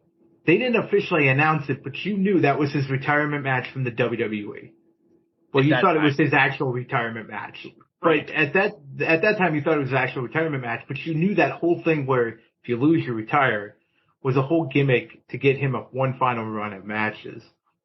Right. But it's the same thing with Sting. We know the end date. Just let us get there. We know it's going to be the last time he's going to be in a city and state. We're wrestling fans. We paid attention. You guys don't go to the same city twice in 2 months. Yeah. Doesn't happen. Does not happen at all. Yes, we really haven't dove into the Jericho stuff. When there's concrete facts, and everybody's going to probably shoot hate now. There's facts out there, this, that, and the other thing. More to come, more down the line. Yeah, it's a 3-year-old story, 4-year-old story, 5-year-old story, 6-year-old story that's being rekindled. More has come out. You guys know that we're not those guys, sleuth seekers, essentially.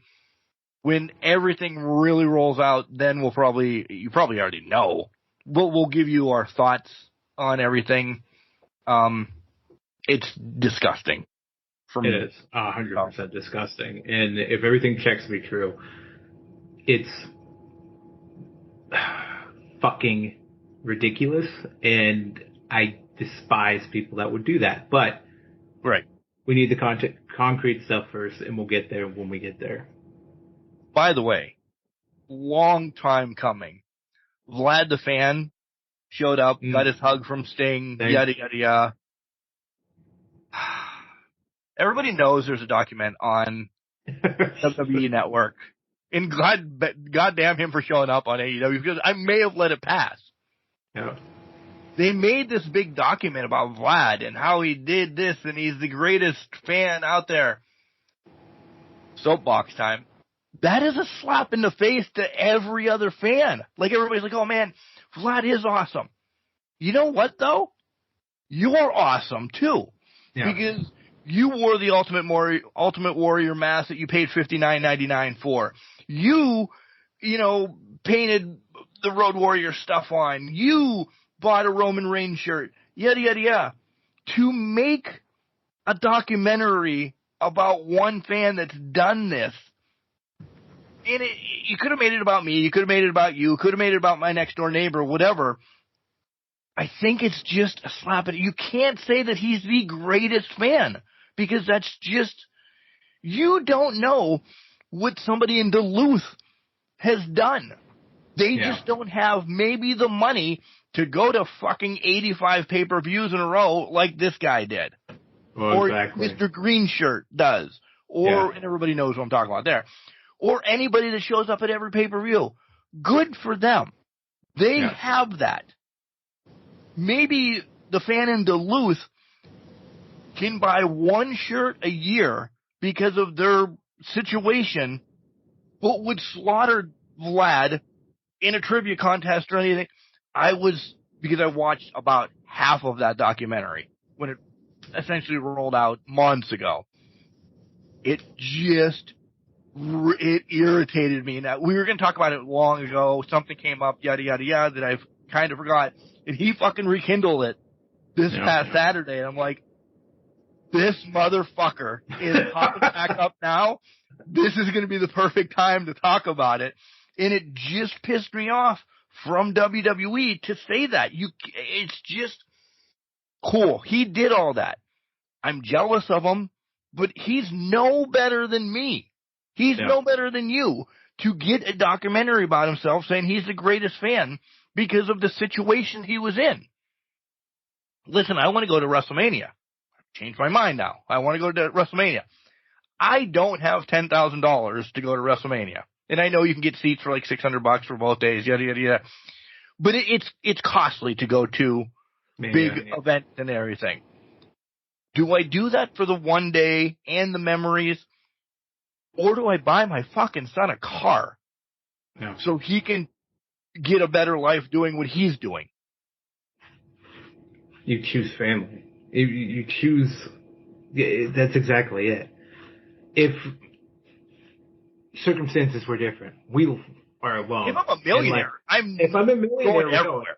But also, if we're alone and we don't have these expenses and we don't have the families or girlfriends or not, and we can just do this and leave willy-nilly. Because let's be honest, if you have a grounded family, you're not leaving every week to go to this show, to that show, to this and that, just because you're going to have fun with it. You're going to stay with your family. You're going to want to be with your family, and that you'll go to shows occasionally, like once a year or something like that. That's when it's close. I did not take it as personally as you did, okay?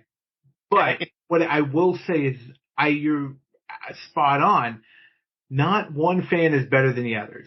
Not one fan is super fan versus another. Green shirt guy just happens to be green shirt guy because he's in dead center of right in front of the camera every single time. Vlad just happened to be the 90s guy that was at every pay-per-view, had Sting on, or he had some sort of tank top for WWE, or when he was at ECW. He also had a friend that was in Hawaiian shirt and straw hat, because I remember that guy too, that was right 3 seats next to him, and they were yelling at each other. 2000s, they had Red Cap guy that had the blue denim shirt all the time, and at one point held a chicken to mock Vince McMahon with it. Like, there's the Mets jersey guy. Mets jersey guy. There's eras in sports and everything that have these different fans that stand out. The Marlins guys in Major League Baseball who always popping around. They always show up. Great, that's cool. To your point, they're the fans that can do that, that probably just have the money to do it, spend it, may not have other responsibilities than that. If I had that money, I'd still be making the choice of, do I want to go to the show or spend time with the person that I love or the family that I love? 9 times out of 10, I'm choosing the family and the person that I love. If it's just me and Bailey can hang out with her fur cousins. I'll go do something, maybe. But even then, it's good. I'm not that person that's going to go out every fucking week and go take a plane, especially out of Erie. But I'm not going to go do that, right? So I think it's kind of a slap in the face to fans everywhere to say, hey, if they had just framed it as, Vlad's a super fan, Vlad is just over the top, he's been at every show, da-da-da-da-da. Okay, cool. But are you going to do that with every single fan that's kind of been a super fan? Because then you're talking to Green Shirt guy, you're talking to Red Skull Cap guy, because I know he's still around. I don't know if Straw Hat Guy's still out there, but maybe he is. You're going to have these conversations with these different fans because it makes sense. Right. Sorry. Soapbox time Sorry. over. Good job, Vlad, though, making it to the show. First things last show in New York. Yeah. New York. Yeah. Back to the pay-per-view. Julia against Abaddon, house rules, matches for the TBS title, and biting is legal. When they said biting I love that. Like, when they said biting was legal, I'm like, what the fuck is going to happen in this match?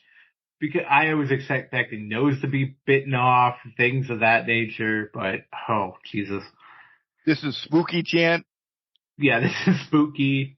It was rightfully Aubrey getting very scared of Abaddon at one point. Essentially, Julia has the trick underneath.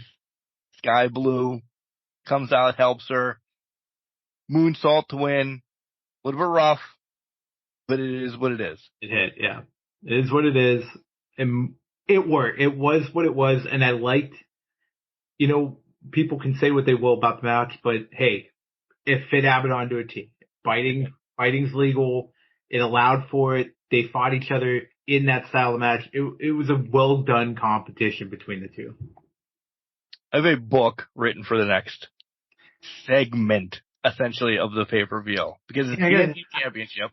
Yeah, I got some lists here. Go ahead. No disqualification. Christian Copeland. They fight all over the place again, like you said before the match even starts. Essentially, I love that Copeland told Nigel to shut up. That's in capital letters. Shut up. And then Nigel turns away and hides in the corner. It says yes, sir.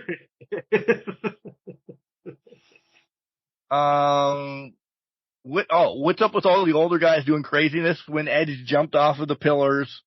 Apparently, I lit a fire under his ass last week when I told him he was overrated because he was just jumping everywhere. Running rails, doing whatever. Kendo sticks, steps, yada, yada, yada. The TLC chant was going, but they really didn't recognize it as the commentators. They didn't say TLC because they can't. Mama Wayne was crazy. What Nick gets the belt to dunk on. Oh, yeah. When he dunks the belt on his head, the flaming table spot. Oof, everybody. Bad. Nick Wayne almost literally died. Missed the fire completely. And they overshot, and I think he slid a little bit with whatever was left on that table from the fluid because the amount of fluid that he had on it to relight it. And then they had, yeah, exactly. And then that burned off, and then they had to relight it again to make it work. They were lucky they had more, but. And then I didn't see that Adam wins, by the way, wins a championship for a matter of seconds. I didn't like this. And I understand because I don't think Copeland cares about titles in AEW. It doesn't. But he gets the notch that he was a champion there at least once. Yeah, but it kind of cheapened the win. It really did. And then why is Killswitch just stupid and gullible? And you saw it maybe a little bit when we get to Dynamite. We'll talk about it. But granted, I love the Christian's champion again. He's a fucking dirtball. But so it now brings me back to question, what does Christian have on Killswitch Luchasaurus? Because obviously he whispered something to him to give him the title shot so they could take it and win. But again, this goes back, this is like DiBiase taking the title off of Andre. This shouldn't have counted. No.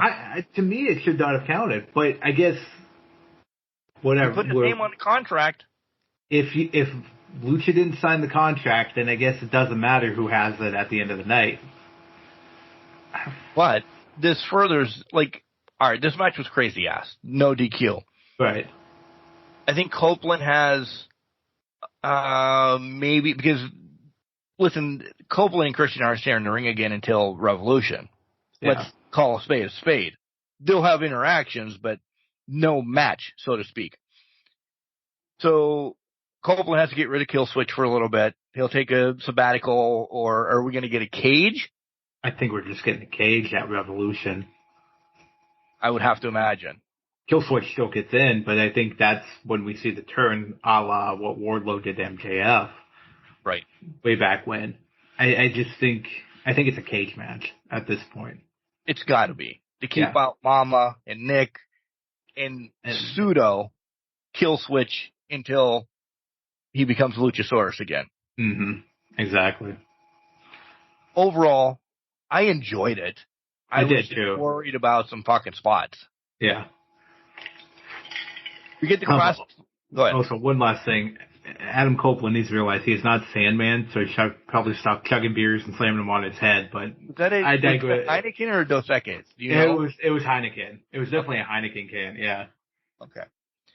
The classic final. I didn't know it was no time limit, by the way. Neither did I. Fine. I was pissed instantly, though. Why'd they show the graphic of the title? This is supposed to be your crowning joy of this pay-per-view, so to speak. Here comes the graphic. Take the fucking title out of the bag to start the match then. Yeah, what was the point of it still being in the bag at the out?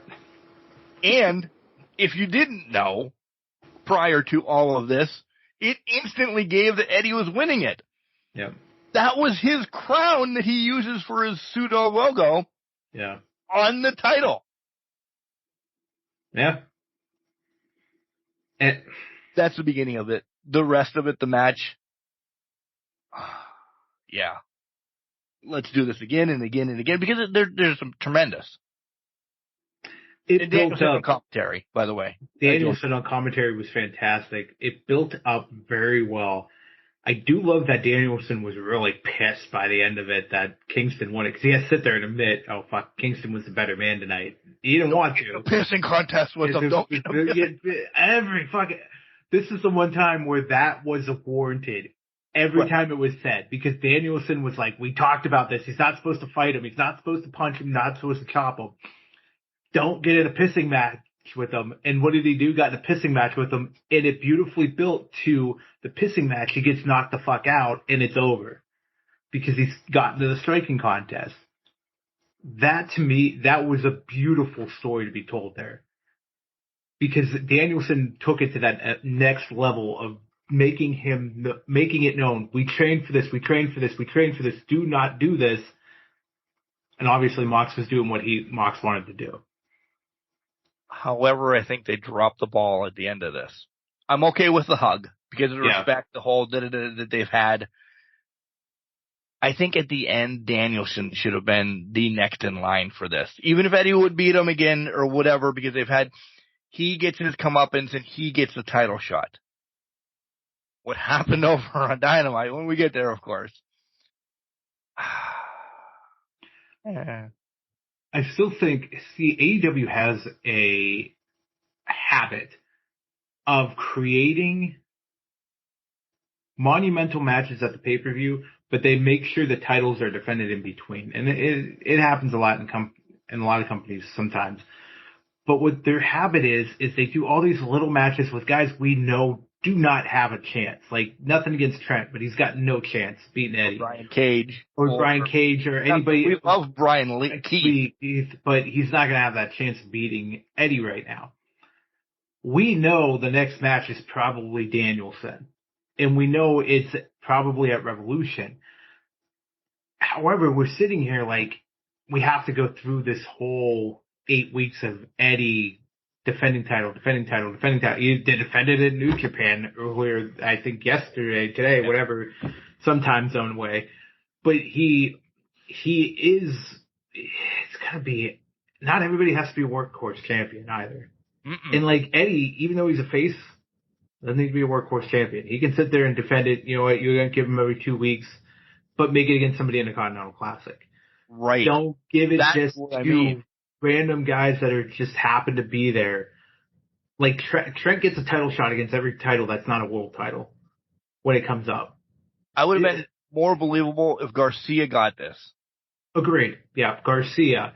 Yeah, Garcia, Lethal at this point. Give it to Lethal. Lethal beat Eddie at one point. They have a history around the ROH World Title. Lethal fucking gets another shot. Okay, that makes sense. Or Briscoe and Eddie or something like that. Like, give it to if you brand the gauntlet of the Continental Classic guys for title shots. Brody would have been a great one then, is what you're saying. Exactly. Have him run through the Gold League. Maybe he doesn't touch Jay White ever or Swerve, but there's 3 other guys there that he could fight and just get put over with. There's opportunities there to have fresh matchups coming out of the Continental Classic, but again, they're just like, oh, Trent's here, we got to get him something to do. Trent, why don't you challenge for this title? Lose in 2 weeks. And earn what we give you in catering. Yeah. And that's not against Trent, it's just, that just seems how they seem to be doing it now. Yeah, I didn't like the aftermath, apparently. Yeah. But I mean, I love that he got this was Eddie's probably moment in wrestling. Triple Crown, yada, yada, yada. This was his roses.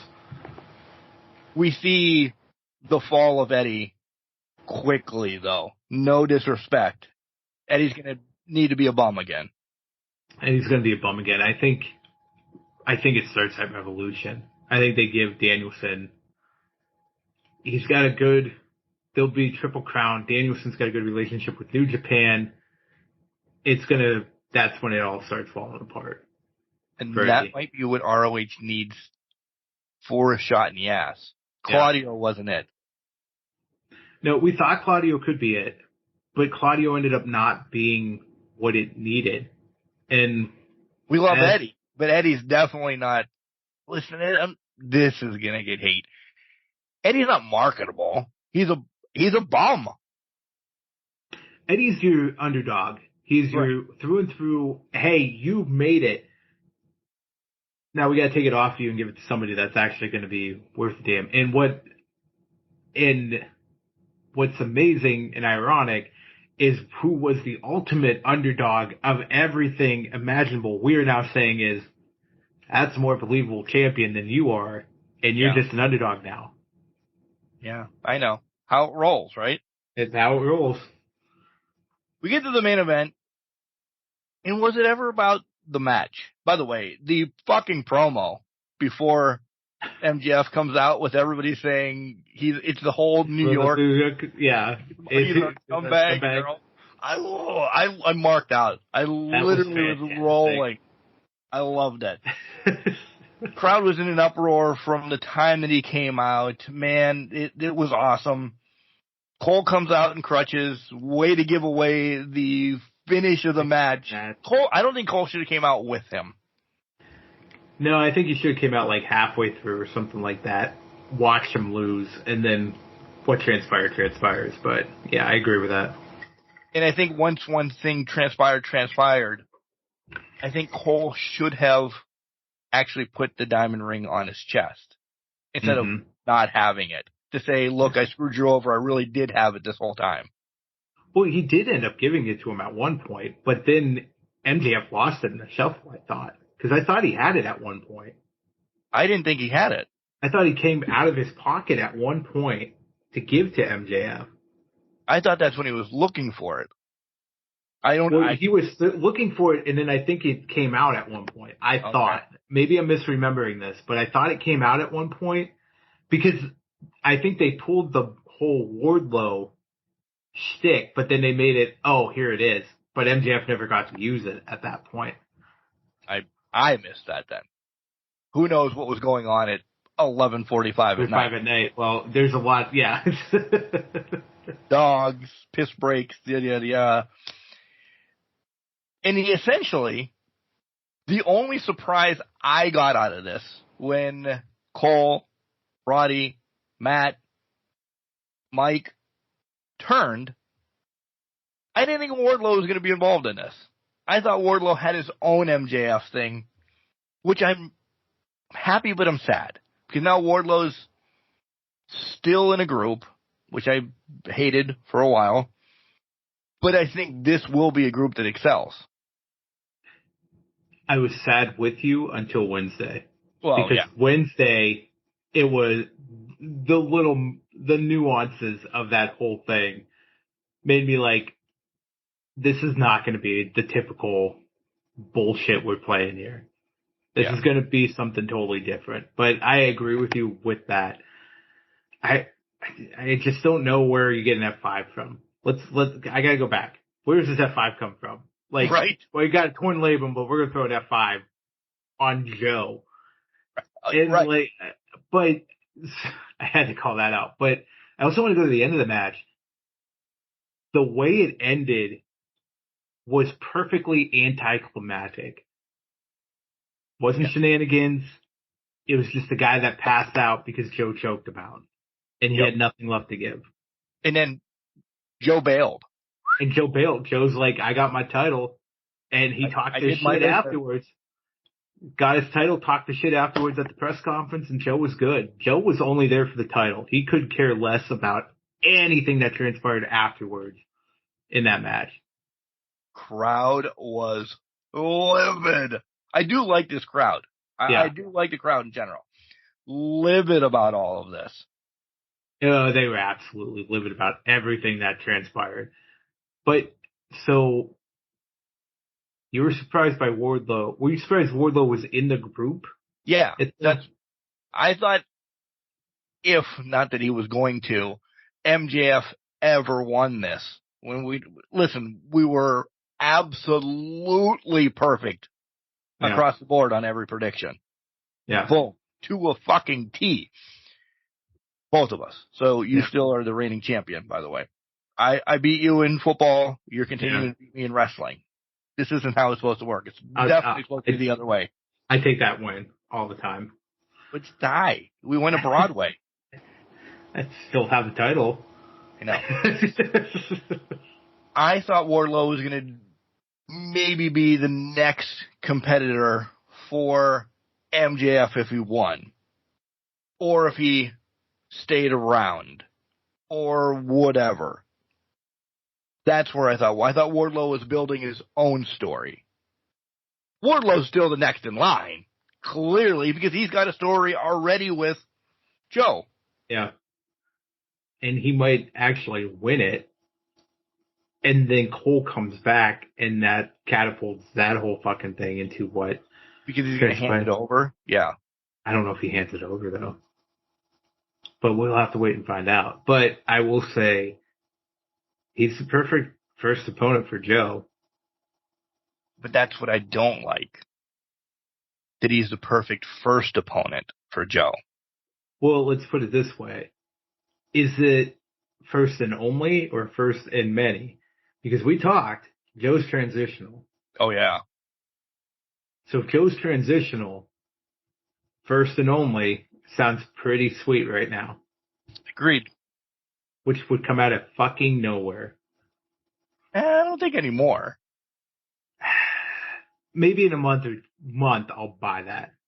But right now he's only had squash matches and quick pinfalls, right? And he's only been chasing, and now he's just part of the devil whole thing with this. The Undisputed Kingdom. Undisputed Kingdom, yeah, I know. But he's now just part of this. So now are we going to get more matches out of Wardlow to kind of get his stock out? We have to, because I think he's in a worse position than Jay White was when he had the title shot. And they had to spend 2 months getting it up there. And even then it was like, is he truly we love Jay White. We know what he can do in the ring. But when you're in a U.S. crowd and I'm looking at this, Wardlow's just been squashing guys for 5 minutes. Jay White's been kind of, okay, we kind of know who he is. Wardlow's been gone for a while. Now he's back. He seems to be emo because he's not talking to anybody. What's happening here? I think just Wardlow's just in a bad place for me to mentally say he's ready. He's taking that title off of Joe right now. Wardlow's never in a bad place in my head. That's why. And there's nothing wrong with that. I mean, but for me, it's like, okay, I know what Wardlow can do. Storyline, he's in a bad place and needs to be built up. This is where I'll give the commentary the roses.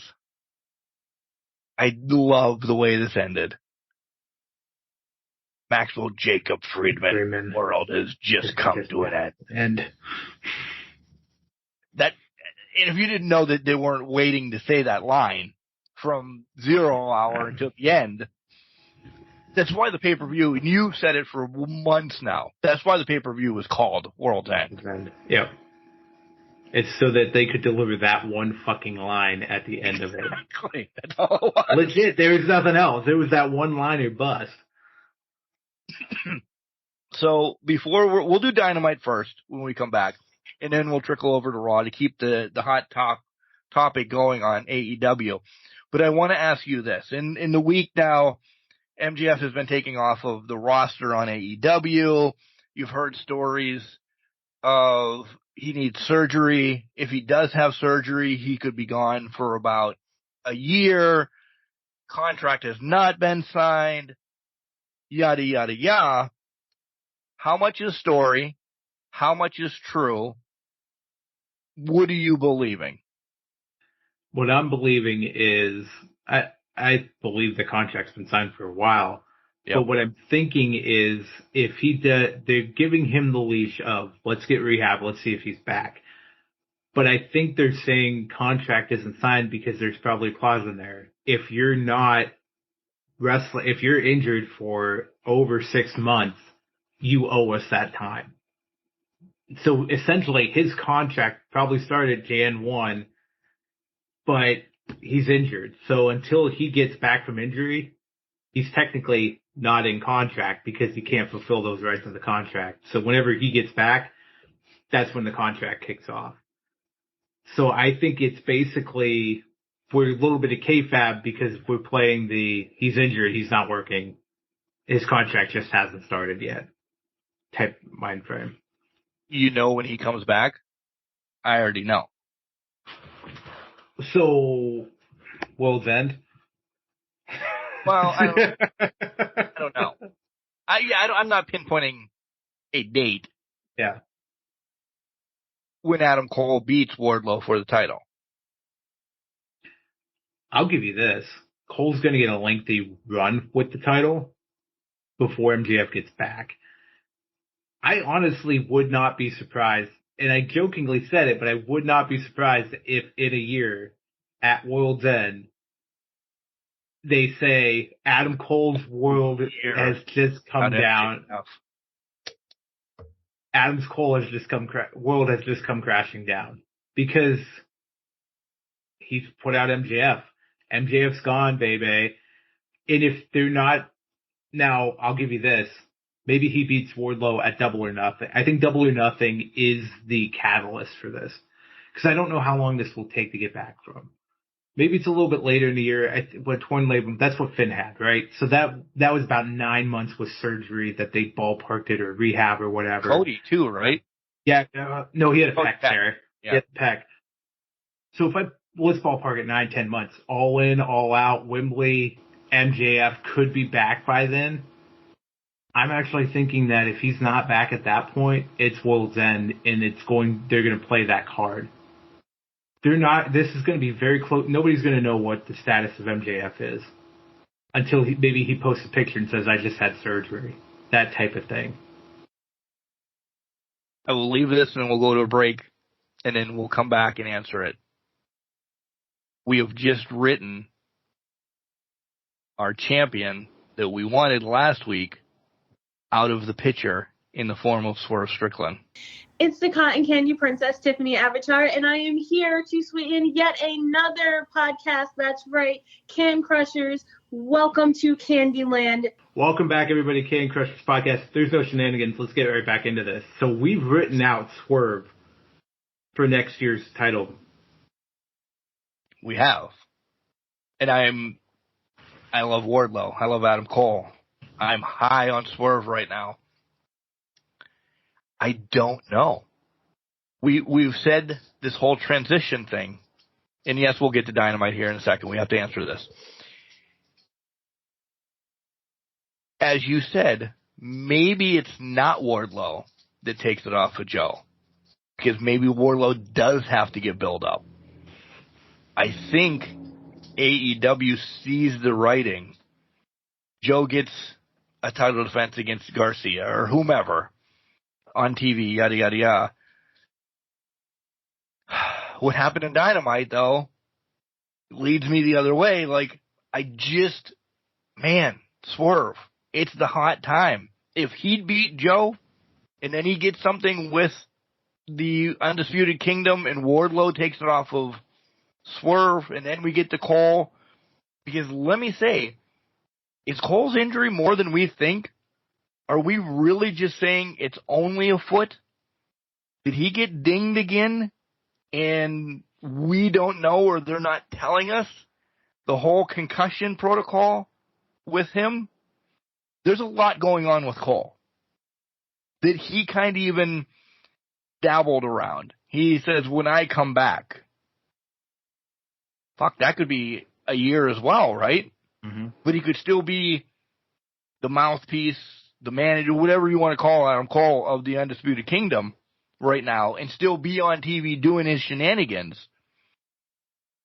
30 seconds ago, we just wrote off one of the hottest son of a bitches in AEW right now, and we gave him flowers, the championship, and everything last week.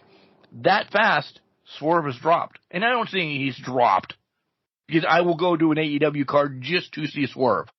Mm-hmm. We don't have him in the championship reign anytime soon, no. Yeah. So I think to my thought processes, I want to respond so bad to your Adam Cole comment, because I feel like if it's that bad, you can respond to everything. I know I am, but I'm just trying to pick my spot where I want to go first. But I'll start with the injury aspect for Cole. Maybe it is that bad. Maybe he tore his Achilles when he did this. That's a 6 month, and that's more than 6 months on top of that. So if that's what happened here, he is in month 4 of a very long recovery period for that Achilles tear. But we won't go there. We look at, talking about Swerve, is this the opportunity? Okay, you're saying we're going to give this to Joe. We're going to give this to Wardlow. Let's play it out. Let's say Cole's injury, he's back by Revolution. He's in it. They don't necessarily give it to Wardlow, but maybe they give it to Swerve at Revolution. That writes him back in.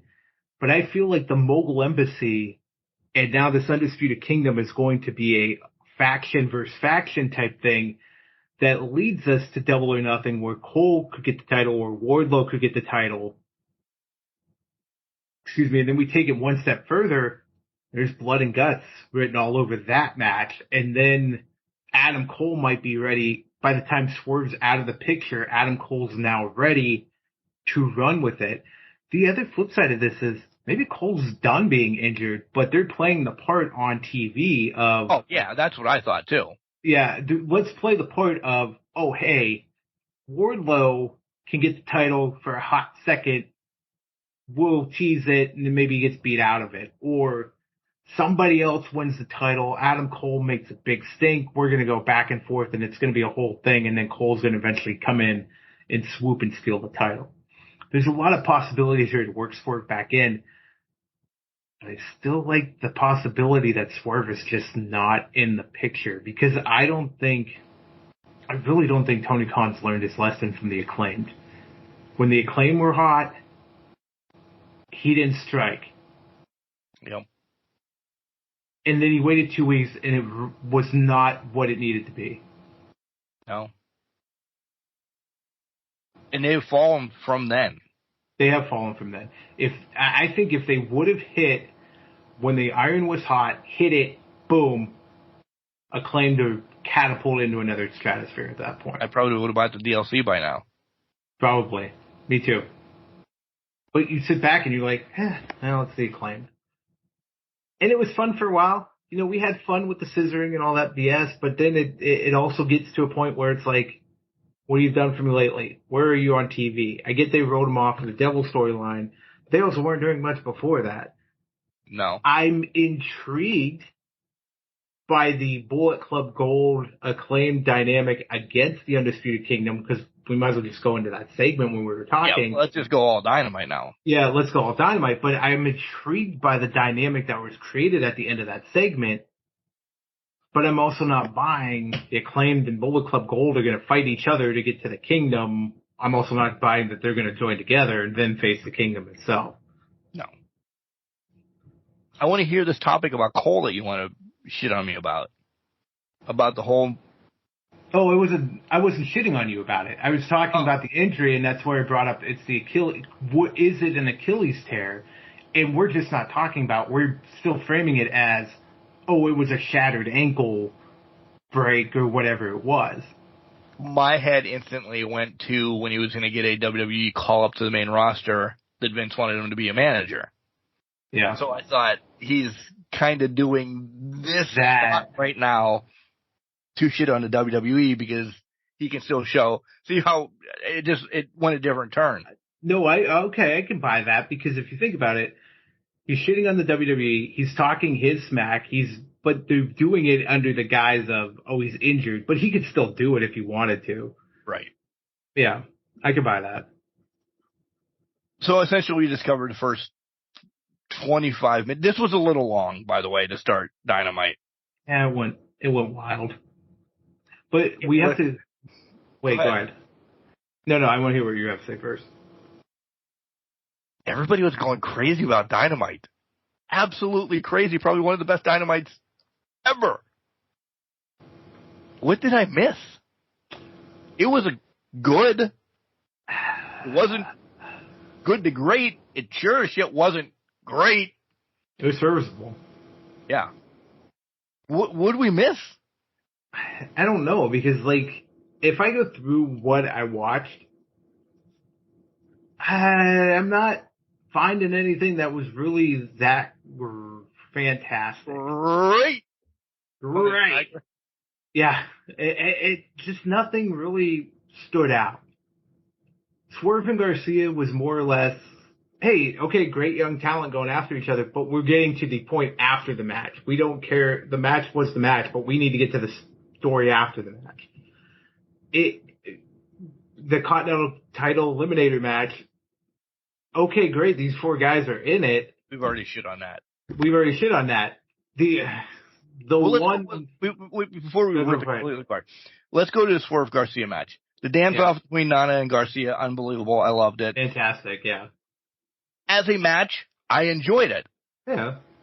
But what happened after, you will never remember that match. You will remember it because, and I didn't think this was going to happen. I thought maybe in a little bit, Hangman comes out, and this is why Swerve, again, not dropped, because I hate saying it like this, because he's unbelievable. There's unfinished business between Hangman and Swerve yet. Yep. It was our storyline of the year. Yeah.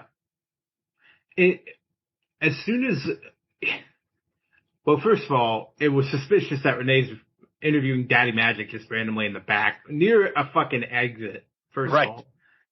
He was in the backstage area, okay, whatever, for Daniel. But then you got, when Hangman entered the picture, and he's just like, I'm going to kick somebody's ass tonight. I don't care what happens.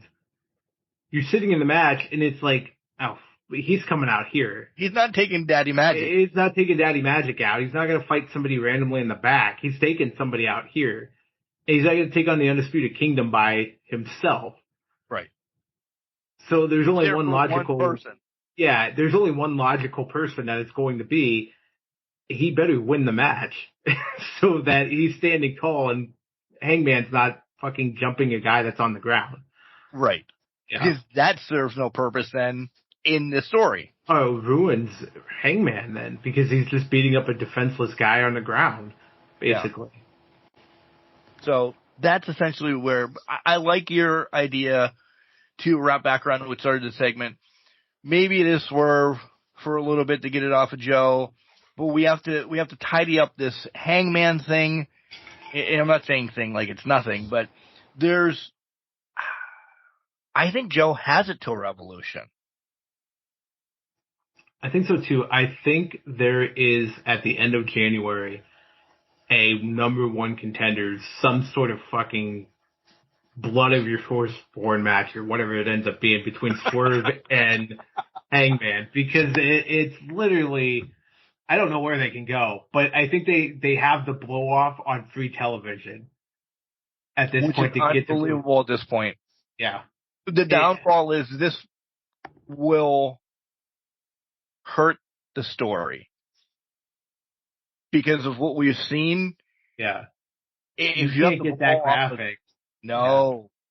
I without somebody being shot in this Hangman Swerve match, what can they do on free TV that drinking of the blood on a pay-per-view that got people going, you can't do any of that.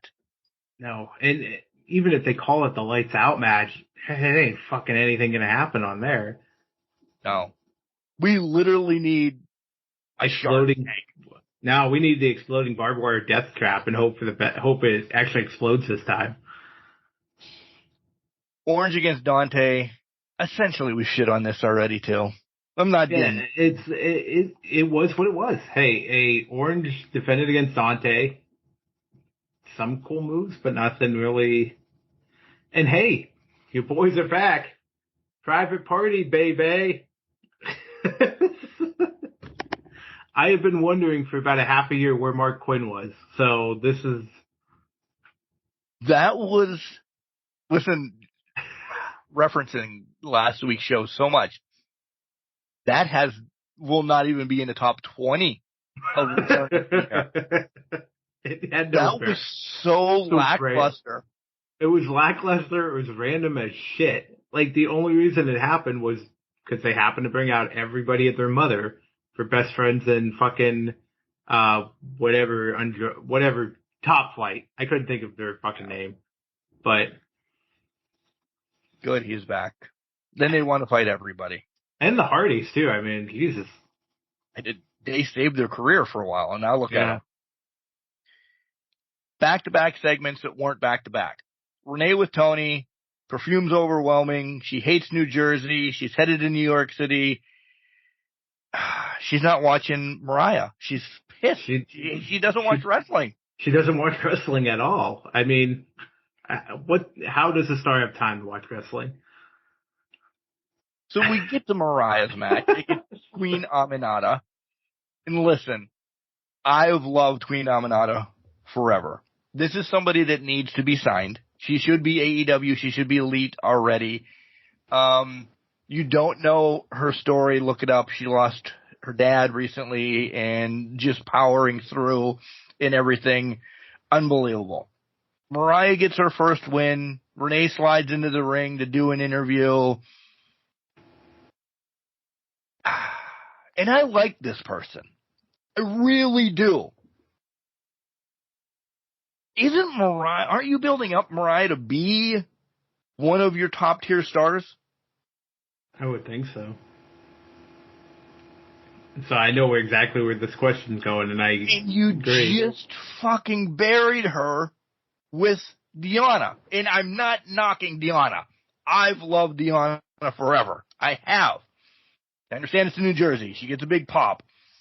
Mariah she beat Aminata in a hard match. Cool. Looked great. And you just fucking kick her out of the ring. Essentially, is that what Deonna did? Okay.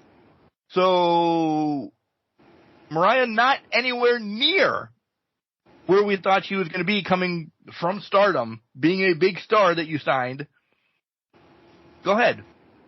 I want you to finish your thought before I play devil. So far. Deonna wants to come.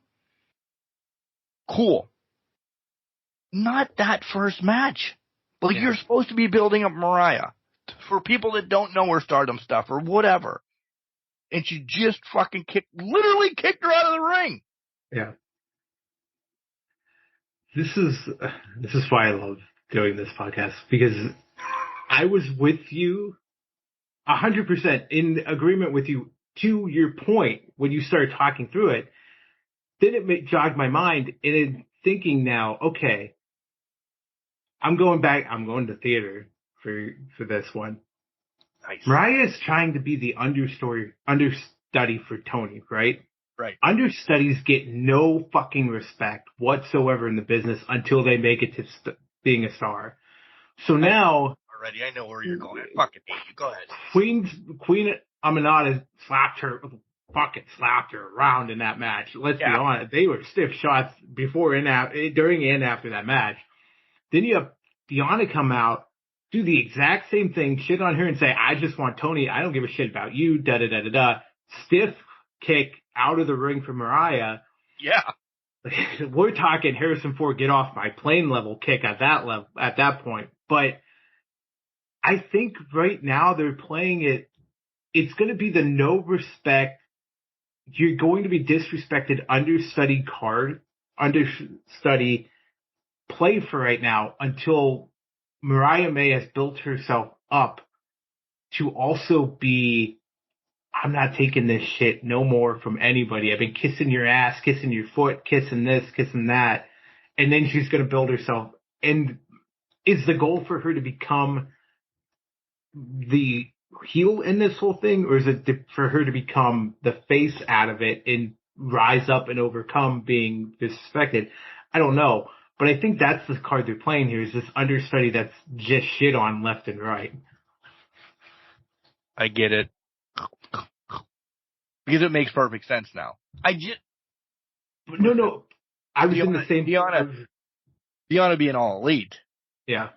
Unbelievable. Yeah. Yep. But I was in the same boat as you. I was like, the fuck are they just... Why debut on top of debut? Like, when they did Cole and Danielson, it was to just get them in the door. We knew Cole was coming, so okay, that was what it was. So they had to do... I think they wanted to do that one special one that just fucking blew Cole out of the water because we knew he was already coming. This time, though, it only makes sense to shit on Mariah after her first match if they're playing the understudy disrespect card. Because if they're not playing that card, then it makes absolutely no sense of why you would bury her further down. She's not a bottom tier player. No. She's not a star that needs to build herself back up. She's already proven herself in Japan. This is now take her to the next level. I'm not saying she's on the same level as Jay White, but what I'm saying is in terms of women's wrestling, she was as established in Japan as what Jay White was trying to do. She was still established. She was still well known. So give her that boost. She just needs that. Your AEW fans have been forced to learn New Japan and watch New Japan, or at least follow New Japan to understand how monumental Forbidden Door matches are, and having Okada and them come in. They understand the Japan wrestling scene. Right. So they will understand their importance and how good she was over there. Listen, and if the feud is Deonna and Mariah before Deonna gets to Tony, essentially what's going to happen. Fine. Yeah. When Deonna takes some losses to Mariah, it doesn't hurt Deonna. Deonna is legendary. They went ape shit. They did. Oh, they went absolutely ape shit. And it's not just because she was from New Jersey. No, it's because people know who she is and understand how important she is for AEW in this signing. This is Tony Storm's next defense. Well, pay-per-view defense is Deonna. So we're going to be seeing this play up. Trust me, if you guys thought it was only New Jersey, you're going to be mistaken when she comes out next week, and the week after that, and the week after that. Yeah, because I'm really excited Deonna's here. I really, honestly am. The altercation Wednesday to me didn't make sense, but now it does. Christian comes out. Mama Wayne talks first. He's been champ for 200 straight days. And Tony was like, whoa. In hindsight, he has been champion for 200 straight days. Yeah. He lost it for 30 seconds? It's the same day. But it's true. He kept it. He was champion. By the end of the start of the day at midnight, he was champion. Yep. By the time he lost it, won it, he was champion again. Mm-hmm. Not wrong. When is Killswitch leaving? I mean, we've kind of talked about this, but it's. I think they play it. It's Revolution. I think Copeland and him have the fight. Kill switch turns on him there, and then it's a whole fucking thing. It's not for the title, though. I do not believe that match will be for the title. I don't either. Because I think Copeland will say, I don't care about the title. I want it because I want to fight you, yada, yada, yada. Yeah. But I think your next TBS champion then turns out to be Luchasaurus again. It's Luchasaurus, Kill Switch, whatever he's going to go by whenever this is done. Takeshita and Darby. You know what I got out of this? The rolling suplexes on the goddamn stage. I mean, those are fantastic. They were something else, but that knee to Darby on the outside looked awful. Yeah. Broke him in. I thought he was legitimately concussed. Yeah. And he probably is, but I thought he was legitimately just concussed, and then we decided to do a rolling suplex spot down the goddamn ramp, and I'm like, okay, well, good on you guys then. We talked maybe a month, 2 ago. We thought Takeshita an AEW champ by the end of this year. I don't think. Mm-mm. Well, there's too many players in that picture right now. I do think he's the future, but he's not close to being the AEW champ right now. He could be the breakout star of the year, but he's not near being a champion right now. Yeah, and I think he's too big for the TBS. I think TNT. Yeah, that's what I meant, Yeah. TNT. I think he's too big for that. If anything, it would be Eddie's. Well, yeah. I was kind of thinking maybe he wins the Continental Classic this year, because they said it's coming back, so maybe he's going to be the one to win it this year. Yeah. So, again, 12 months away, essentially. But, yeah, I don't think he needs, essentially in main event matches, so to speak, with the Callis family, but I don't think he's title ready yet. No. Also, his moveset's getting very heavily generico. Yeah. And I'm hell of a kick instead of haluva kick on commentary. The Blue Thunder Bomb was just his finisher for a little bit. There's other odds and ends that Takeshi's just generico in some regard. And I'm like, well, that seems weird to me. Is there something, is there talks? And I'm going to stir the pot. Is there talks that is Sammy's contract done and we're going to get El Generico? I'm kind of wondering the same thing. I mean, to me, Sammy might be trying to sniff the other side because he's got a boatload of fucking friends from ROH back in the day there. He does, and if you think about it right here and right now, Sammy knows he's already hit his peak in WWE with that Roman and him Elimination Chamber match. He's hit it. Because what's Sammy doing right now? Being friends with Jay. That's about it. And even when he's with Kevin Owens, he's not doing anything with KO. So why wouldn't he take the? And I don't know when his contract is. I mean, I don't know either. That up, whatever, fine and dandy. But I mean, anything this year in WWE, and we're going to transition over to Raw here in a second. But for Sammy, anything this year, maybe tag team again, possibly. Maybe. I don't see him in or around. As much as I threw hate on LA Knight, he's going to be a U.S. champion or IC champion at some point. Yeah. And vice versa for anybody of a younger status, maybe a Ricochet or somebody like that sniffing that title. I don't see Sammy getting a solo run again anytime soon of noteworthy. Yeah. Unless they build him up to be the only guy that could maybe beat Gunther, but even then, I think they're surrendering that title. He's just going to surrender that title. Yeah. So, I don't think Sammy's got a lot to do. Everybody would go crazy if El Generico is back. Oh, 100%. Why not? The pop alone would be monumental. If El Generico showed up in AEW, I put it on par with Daniel Bryan. Bryan Danielson walking through the door. Oh, yeah. Just Daniel on that Bryan, status too. alone. Yeah, Daniel Bryan. Yeah, whoever that guy is. Whoever that bum is. You must hang out with Eddie. Hey, you done with AEW? Yeah, I'm good on AEW. So we have to talk about day one. Because SmackDown was also rinse and repeat. It was best of, I don't know. 2020. Yeah, 2028 or whatever. I don't know. They Yeah, were telling whatever us. that year was. I love that they started with Becky and Nia.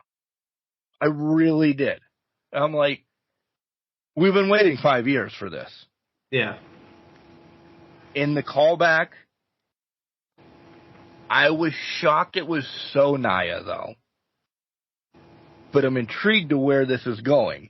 Is Becky going to have, not down overall, because you know what I'm saying, but is she going to have to battle to get Nia again in the match? Because Nia's now 2-0 against her, essentially. 2 fucking broken noses. Not that your nose is broke, but 2 bloodied faces then. Why does Nia need to be in the ring with her anymore?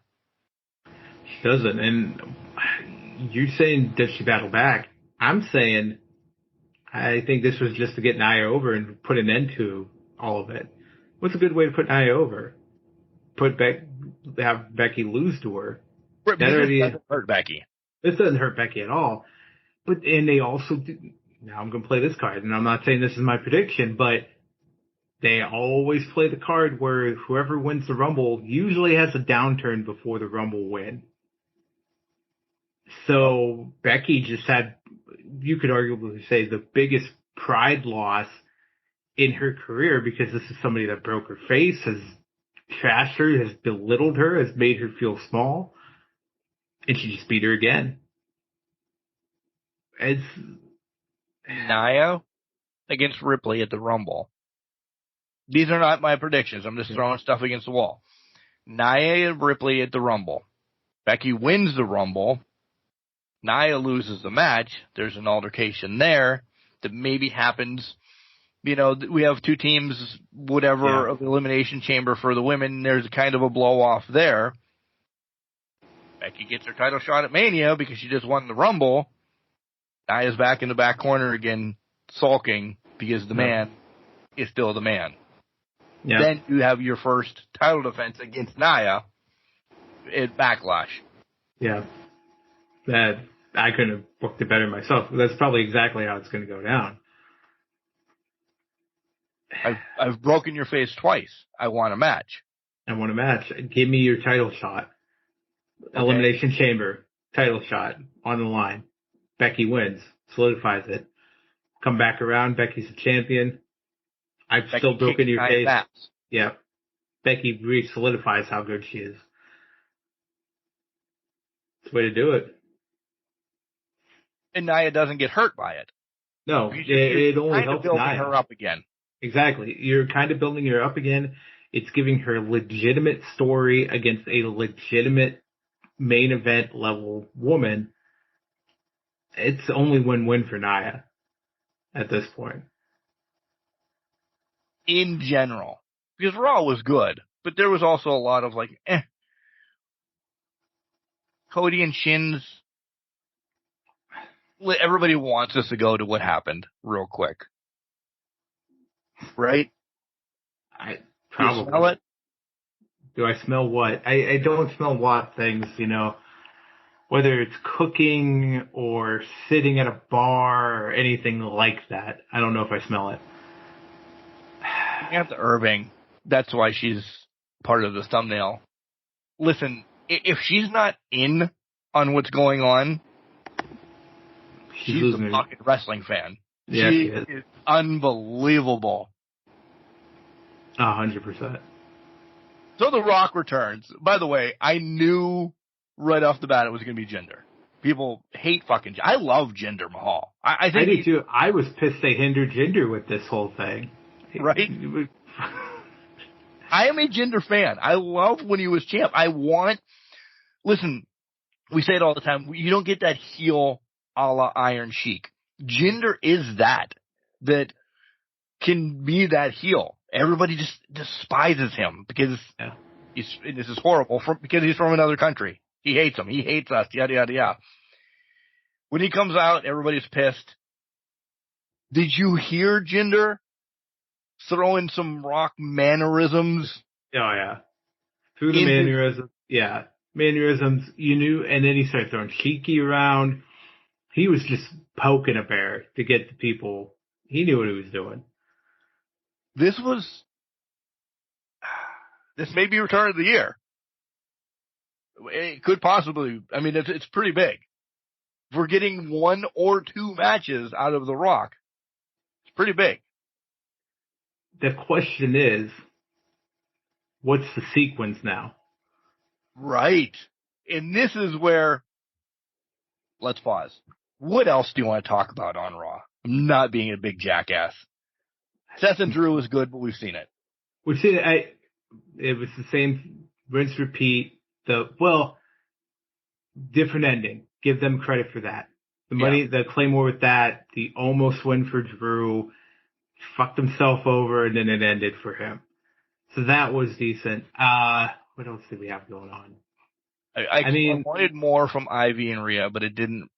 I think it was further. It was pump the brakes. This could be more, but we know we have to kind of limit what we're doing now, so we have some more to burn down the way. So I think that's where that one is. Hopefully Giovanni Vinci's okay after that whole thing. That looked nasty and horrible. Fucked up. Yeah. Yeah.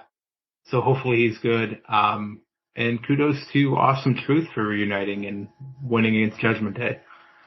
I knew Miz was going to be involved in a match. Miz doesn't do Miz TV in his gear. No, he never does.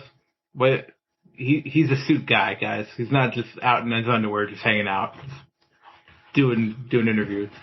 And listen, before we get to all the Rock stuff, because this will eat up probably the rest of the show, I am not invested in Cody and Shins at all. Like, I love the Nightmare Before Christmas story that Shins tells every week, but it's not special because we know the end result. We know Cody's going to win. I don't know. It's just not. I love Shin's character. I really do. I I love that he's up here against the main card. Yeah. Yeah, but man, he's got to win one of these series. And it's not going to be Seth. It's not going to be Cody. He's just got to win one of these things to make him feel very legitimate, very much okay. But it doesn't happen. Who else do you make him legitimate against? Those are your 2 on his roster. I know. There's nobody else. I could give a shit if he beat Damian Priest. I mean, because if you want to go line-wise, it's Seth, it's Cody, or it's Cody, it's Seth, however you want to flip that.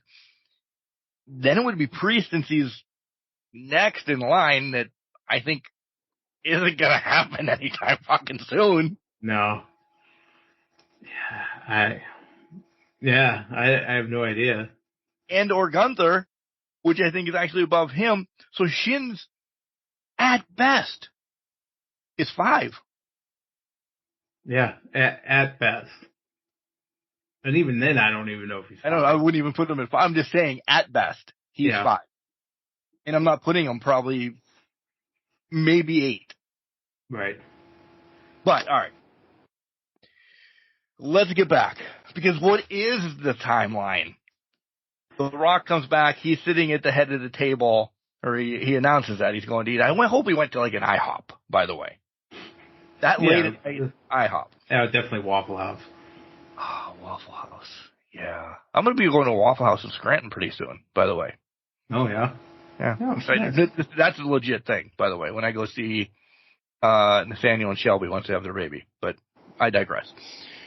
By the way, hope you guys are better. They're a little under the weather right now. Maybe they sent it to me and not Kimberly. But it's been good the whole show. Positively. Such an asshole. Be you. So The Rock is out. He's sitting at the head of the table. Let's break down, what's your timeline?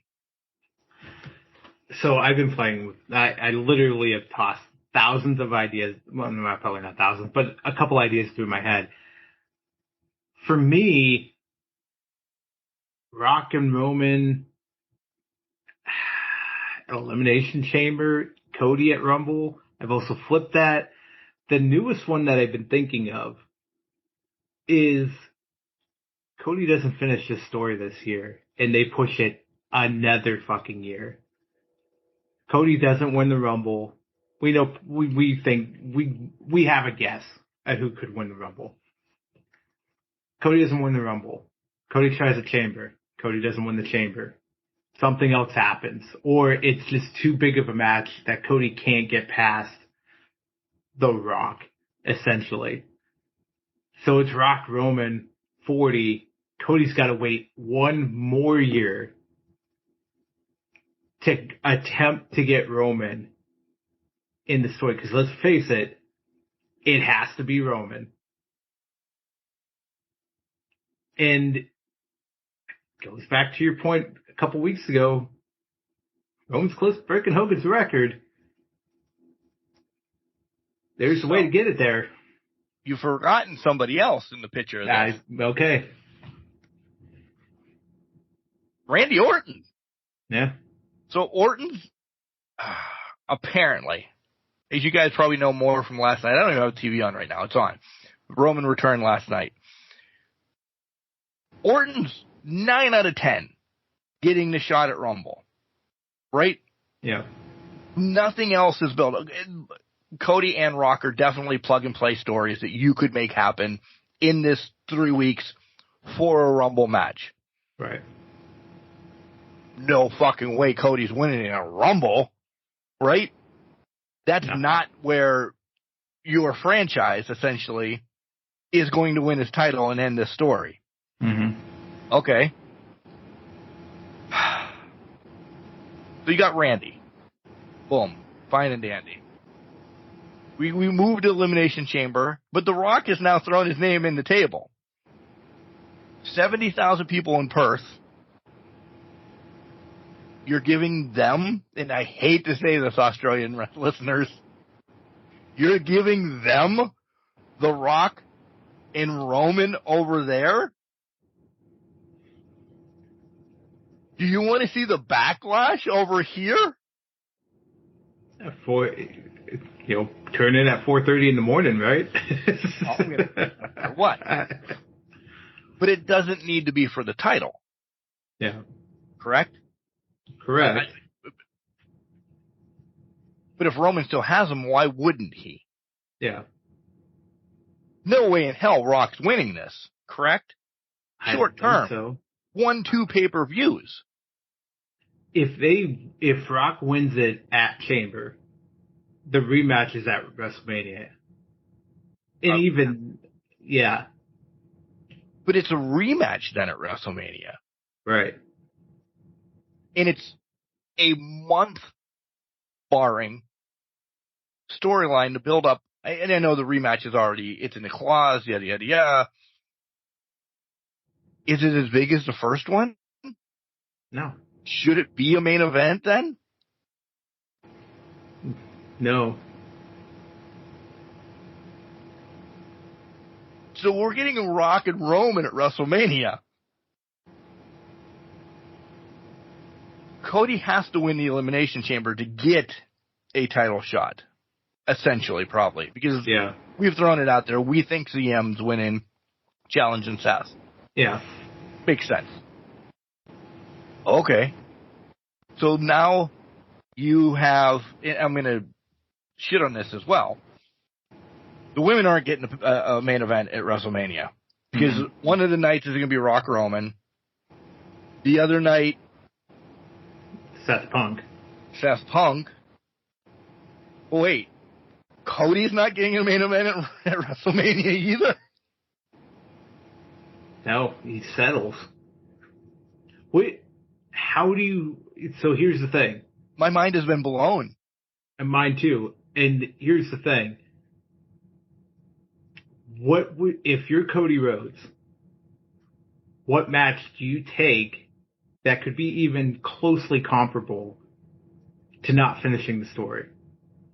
It's got to be against Randy. Well, that was my other thoughts. Randy Roman, Rumble, we get the title change of Randy at Rumble because you brought it back up. There is a story there that can be built in with Cody. So Randy wins it at Rumble. Cody gets Elimination Chamber and wins it. Maybe Roman doesn't go to Australia. Talk about the hate from Australia then.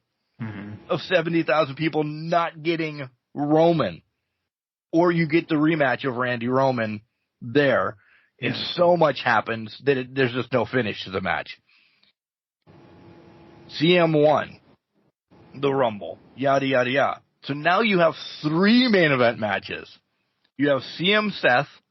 You have Randy Cody to finish the story because there is history there.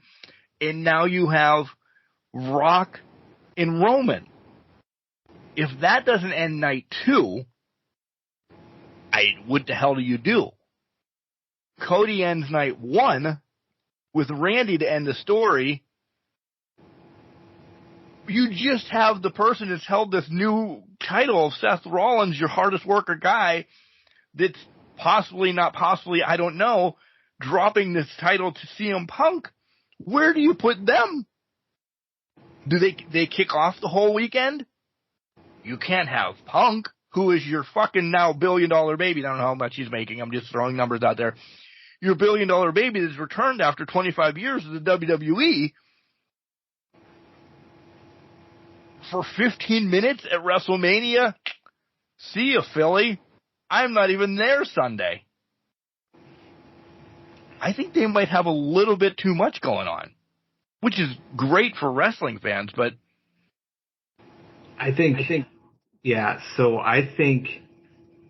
you've got one important point about Punk. He wants the main event. Right.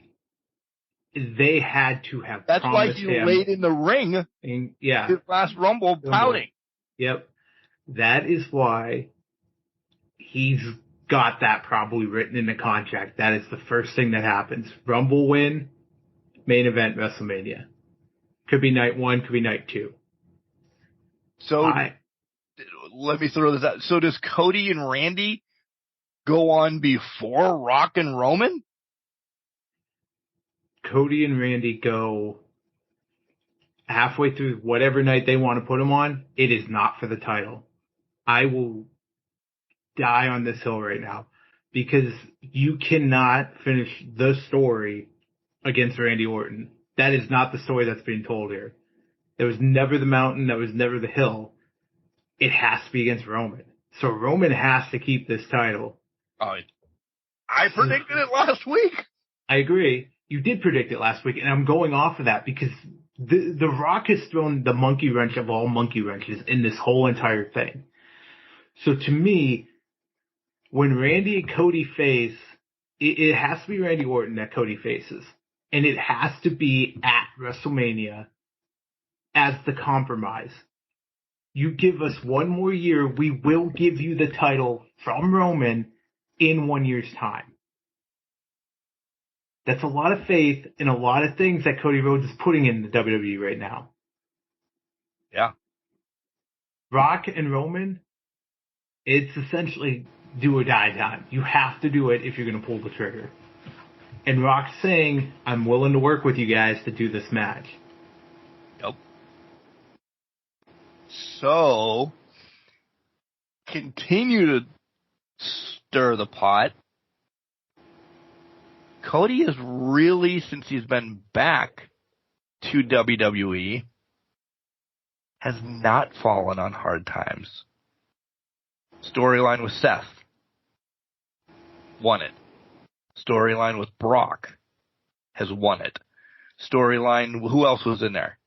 The couple stories, if you look at the stories, he's lost a couple battles, but he's come out as the American Nightmare, as Cody Rhodes, as the one coming out. He's got to actually fall on hard times, doesn't he? Doesn't he have to take a loss? I don't know, because I think you could argue he has. He had to fall at WrestleMania. So now it's, how do we get back to the top of the mountain? Okay, great. He fluke beat Brock at Backlash. Then he got absolutely obliterated by Brock the following pay-per-view. SummerSlam comes around. He survives Brock. Okay, great. He just fought the hardest rivalry he's ever had. But he's won the story, is what I'm saying. That chapter. Does he have to lose a chapter? I don't know if he has to lose a chapter until Randy Orton. So I see where you're going with this, but I'm going to make the argument he's been winning, but he's winning by the skin of his teeth. This Shinsuke thing, it won't be by the skin of his teeth. It's just going to happen and whatever. Yeah. But if he falls and stumbles going into Mania to get the story, he's already behind the 8 ball. He's already hit hard times. You add on top of that a loss to Randy at Mania, not for the title, not for anything, just a loss to Randy. He's going to he's going to get desperate. And he'll get desperate through the summer and through the fall. And maybe he starts racking up things during the winter time to get back to where he needs to be. We're on the same page then. We just looked at it. I think we are. We're just looking at it differently. I now see your point. I'm going to back off because I do see your point now. He got way too jovial after he beat Brock. He survived Brock. Right. That was the hardest test. Then he won a tag title, and they had libations afterwards, and they celebrated. Then they lost that quickly. He's trying to get it turned around, trying to get it to where it goes. Maybe you're right. In these first 6 months of 2024, he's just going to be spinning his wheels because he's putting too much pressure on himself to catapult himself into the main event, to win the title, to win this. I don't know if he makes the final 2 at Rumble. It's like Shawn Michaels Taker. He's fighting. He's trying to stay in the ring. Shawn Michaels at Rumble gets eliminated. What was it, third? It was third from last or whatever it was. And just by a slip of the hand. Yeah. Let me throw out one more scenario because I'm the shit talker. So I've had several thoughts. You go for it. Randy wins. Okay. Title at Rumble. Yada, yada, yada. I'm just saying. Does Rock Roman have to be a main event? Pause. Hogan Rock was not the main event of that pay-per-view. It was like third before the main event. Pause. I think it was the match before. That's what everybody remembers, though, from that WrestleMania. Well, what I was going to throw on there is Triple H himself has made the point of Hogan Rock should have been the main event. He made the point of him and Jericho were fucked by that match because that was the match of the night. Oh, agree. Him and Jericho had no business being the main event, which is absolutely true. They knew what they were running into there. So they realize it now. They realize it now. They realize Rock Roman has to be the main event. It has to be the very last thing you show these people in Philadelphia. It could be for a cupcake. It doesn't have to be for any title or anything. It's just, hey, you win a cupcake if you win this match. So I'll throw the last scenario. I'll go back to what we were saying here. If they're not bent on beating Hogan's record, Roman drops it to Orton. And now he's distracted by Rock and it's head of the table at Mania. But I kind of agree with where your head was at last week was the fruit's there. Yeah. If I would pull the fruit down and eat it. I would definitely say this is not Hogan's anymore. Take it away from Hogan, give it to Roman. Story finishes after that. Because that is the closest WrestleMania 41, Cody Rhodes, your heavyweight champion. And where's 41 at? Did they announce that yet? I thought Minnesota is being talked about. Honestly, that was... No. But there's ties to Minnesota for Dusty and all that. Yeah. And then Brock Lesnar comes out and spears fucking Cody Rhodes, and there's his first opponent again. And it's just not over. The downfall is it's a great story. It's long term. Sure. We bitch about it all the time that there's not enough long term. Maybe we aren't looking at it enough. But we've been trained to look at storylines in 3 to 6 month fragments, right? So I'll use that, but that's across the board too. Yeah. So if we take AEW recently, the whole Devil storyline unfolded. I guess it was 6 month. It was 6 month time period. It unfolded. Now there's more to the story, but we're looking at it in segments. But to your point, Vince has trained us to say, "Oh, it's 4 to 6 weeks, and that's about it." Month to month. We don't need to let this run for months on end. It should be December to February, and that's it. Gone. Done. Move it on. Triple H has always been, I need to get it past there. I need to get it to the next stage, the next rivalry, let's put the stories out there. That's why they pay the Marvel guy big bucks. They gotta tell a story for 3 years. And by the way, stirring the pot one more time, you notice LA Knight was not brought up at all. Ever. No, because I think what's going to end up happening is they have to do something with Solo and LA Knight. That'll be one of your matches, probably. Yeah. Brother against brother. Yep. Brother. We need to get the women in there. Becky. Yep. Becky Ripley. Io Bailey, maybe? Io Bailey. Yeah. I don't know. There's a lot of work behind the EO one to get going. I mean, we're months away, but. Yeah, the catalyst has got to be at Rumble or something. Something's got to happen at Rumble in that week to kind of just catapult that to where it needs to go. Agreed. A good week of professional wrestling. It's a solid week. Very solid week. What do you got going on this week? This weekend, I have to work this weekend, so that fucking sucks, but it's only... Ooh!